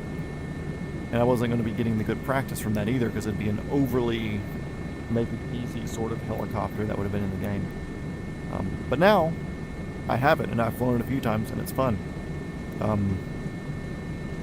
I like sticking the Hawk there on the back of the little boats in the water and stuff, but it's all just the, like, basic spawn in and do this sort of things. I'm not doing any downloaded maps or actually gaming with other people, because that aspect of it is so far beyond me, because I've never been a do it like that sort of gamer. I've never been a large scale war gamer like Arma or whatever else. I played Battlefield and stuff, but really I just like flying. So I'm doing it more. There will be more streams on that eventually. But I do need to finish the Around the World series. That's almost my top priority. Almost. If it was, I would have woken up early today and done it.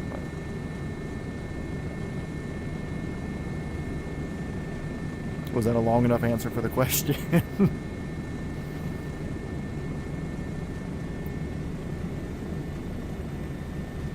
Does the Little Bird fly same. I haven't done anything other than the Black Hawk in the in DCS. It's the only aircraft that I have that didn't come with the program.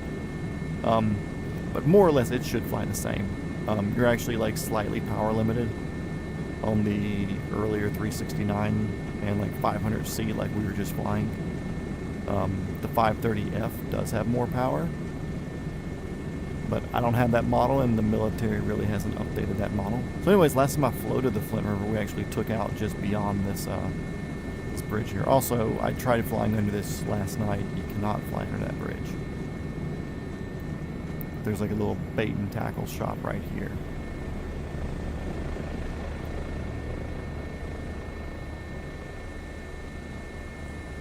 So earlier, I don't know if it was Crawdad's wind over me or whatever, but I felt like I had a little bit of settling with power, which I may try to see if I can set myself up into that inning.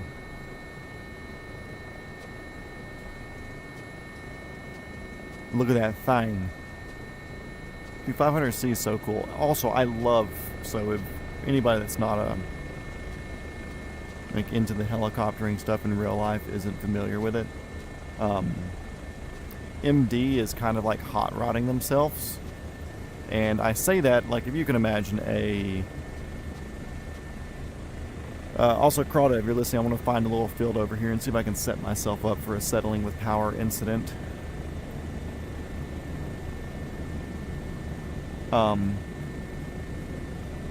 And we'll have to do right pedal, left cyclic to get out of it. I want a little field too. But basically, MD's trying to set themselves up like a little hot rod company, which is super sick. So you can imagine like Chevrolet Camaro, something like that. Oh, cool! I've got the 105s don't.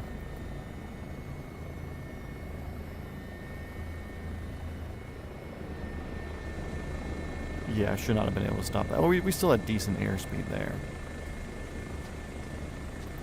We'll just try it straight down.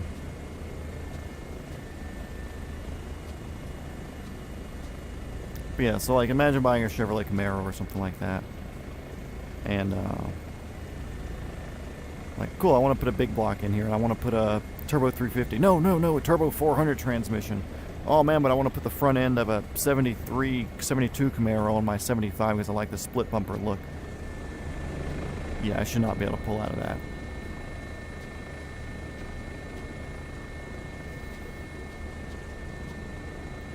Jane's Long Row.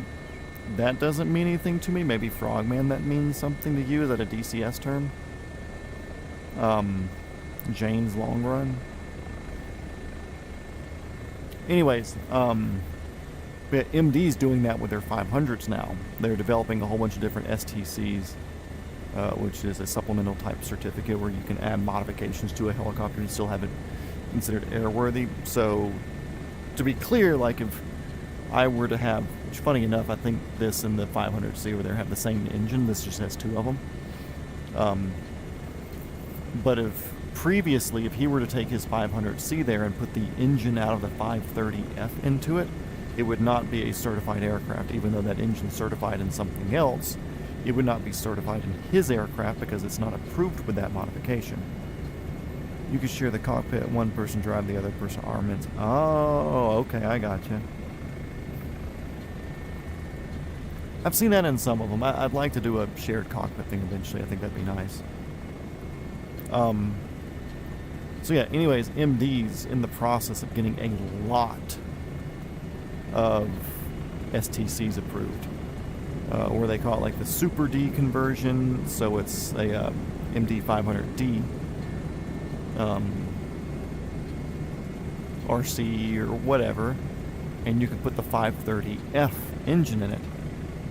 Or one of the maybe the Super C or Super D modification is like a slightly longer tail boom with a different vertical on it, so it gives you a lot more pedal authority One of them is like a 5-blade conversion for the main rotor, so you lose a little bit of rotor diameter, but you get more lift and more efficiency.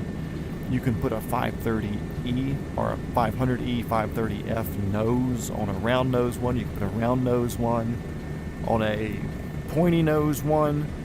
You can put the stronger 530F motor into the 520N NOTAR, so you have a 530N helicopter. Like they're basically giving you the ability to small block Chevrolet swap parts around between all of their stuff, and they're getting like full STCs for all of this stuff. So you can basically walk into MD or to one of like your certified installers or whatever and say like, hey, cool, I want to get that let's say the 520, or changing your 520 into a 530 in. Yeah, the engine's like $750,000. So it is money. But your old engine, the C20D, I think, because the bigger one's the C47. You can sell your older engine in good condition for like $300,000-$400,000.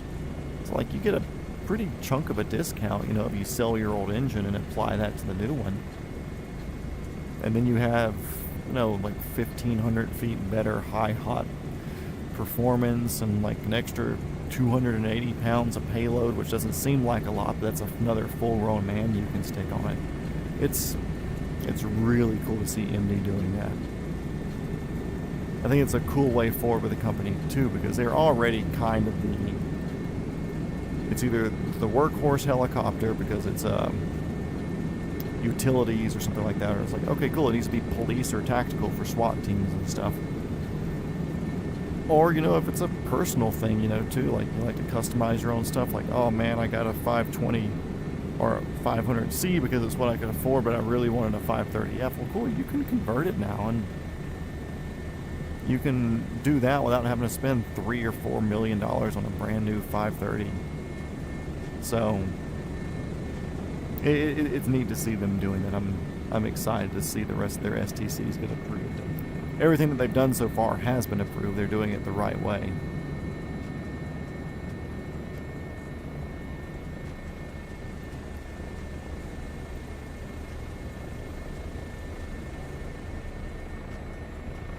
What time is it?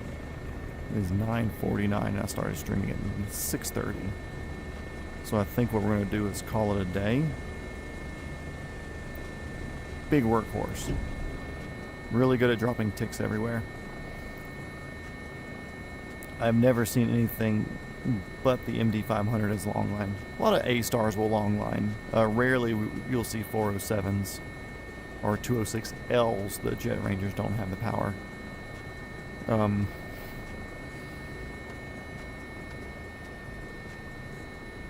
that down. I'm going to do a shutdown. I've never done a shutdown on this one.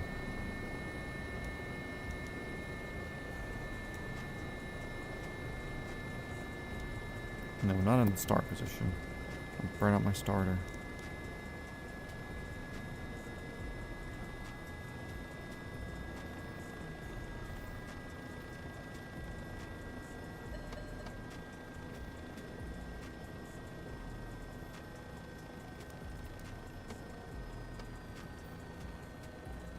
You landed in the water, goober.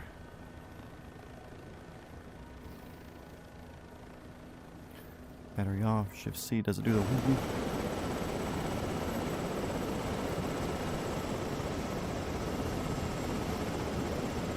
Oh, look. I'm on ground power. Thanks for setting that up, whoever that was.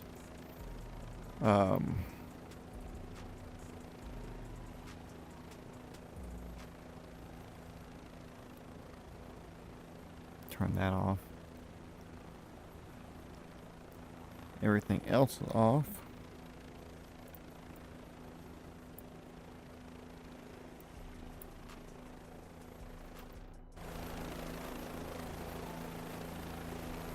Boom. Sick. So, Crawdad, thank you so much for flying with us. Saw you spawn in when we were first starting things over there, so glad you were here. Quest 3. Oh, U2708. U2708. Yeah. Thanks for getting here last second. We're just logging off, but thanks for being here. Equestria does seem very smooth and looks pretty darn good. Yeah, not bad. This is where they filmed Deliverance? No, that's a little bit further north, I think. Yeah. Yeah, Deliverance was Chattahoochee. This is Flint River. Chattahoochee's more in the mountains, like North Georgia mountains. These are just like middle Georgia hills.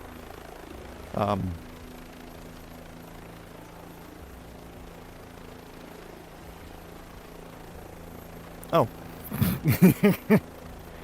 Yeah, FBO here is really reactive. It's like, it'd be so, like, Grand Theft Auto you can, but just to be able to walk over here and, like, hop in this one would be sick. Anyways, yeah, thanks everybody for watching. I've got midnight, or 9:52 at night, snacks to have, dogs to take outside, and some other things to do. Maybe we'll do a full VIP episode soon. We kind of got messed up with some other stuff today, but had fun playing teacher most of the afternoon. So yeah, we're going to call it good for now. Subscribe, like, all those things. We'll be doing this more. I've got time over the summer, so while we have time, we're going to be doing it. I'll see you guys on the next one. See you guys later. Peace.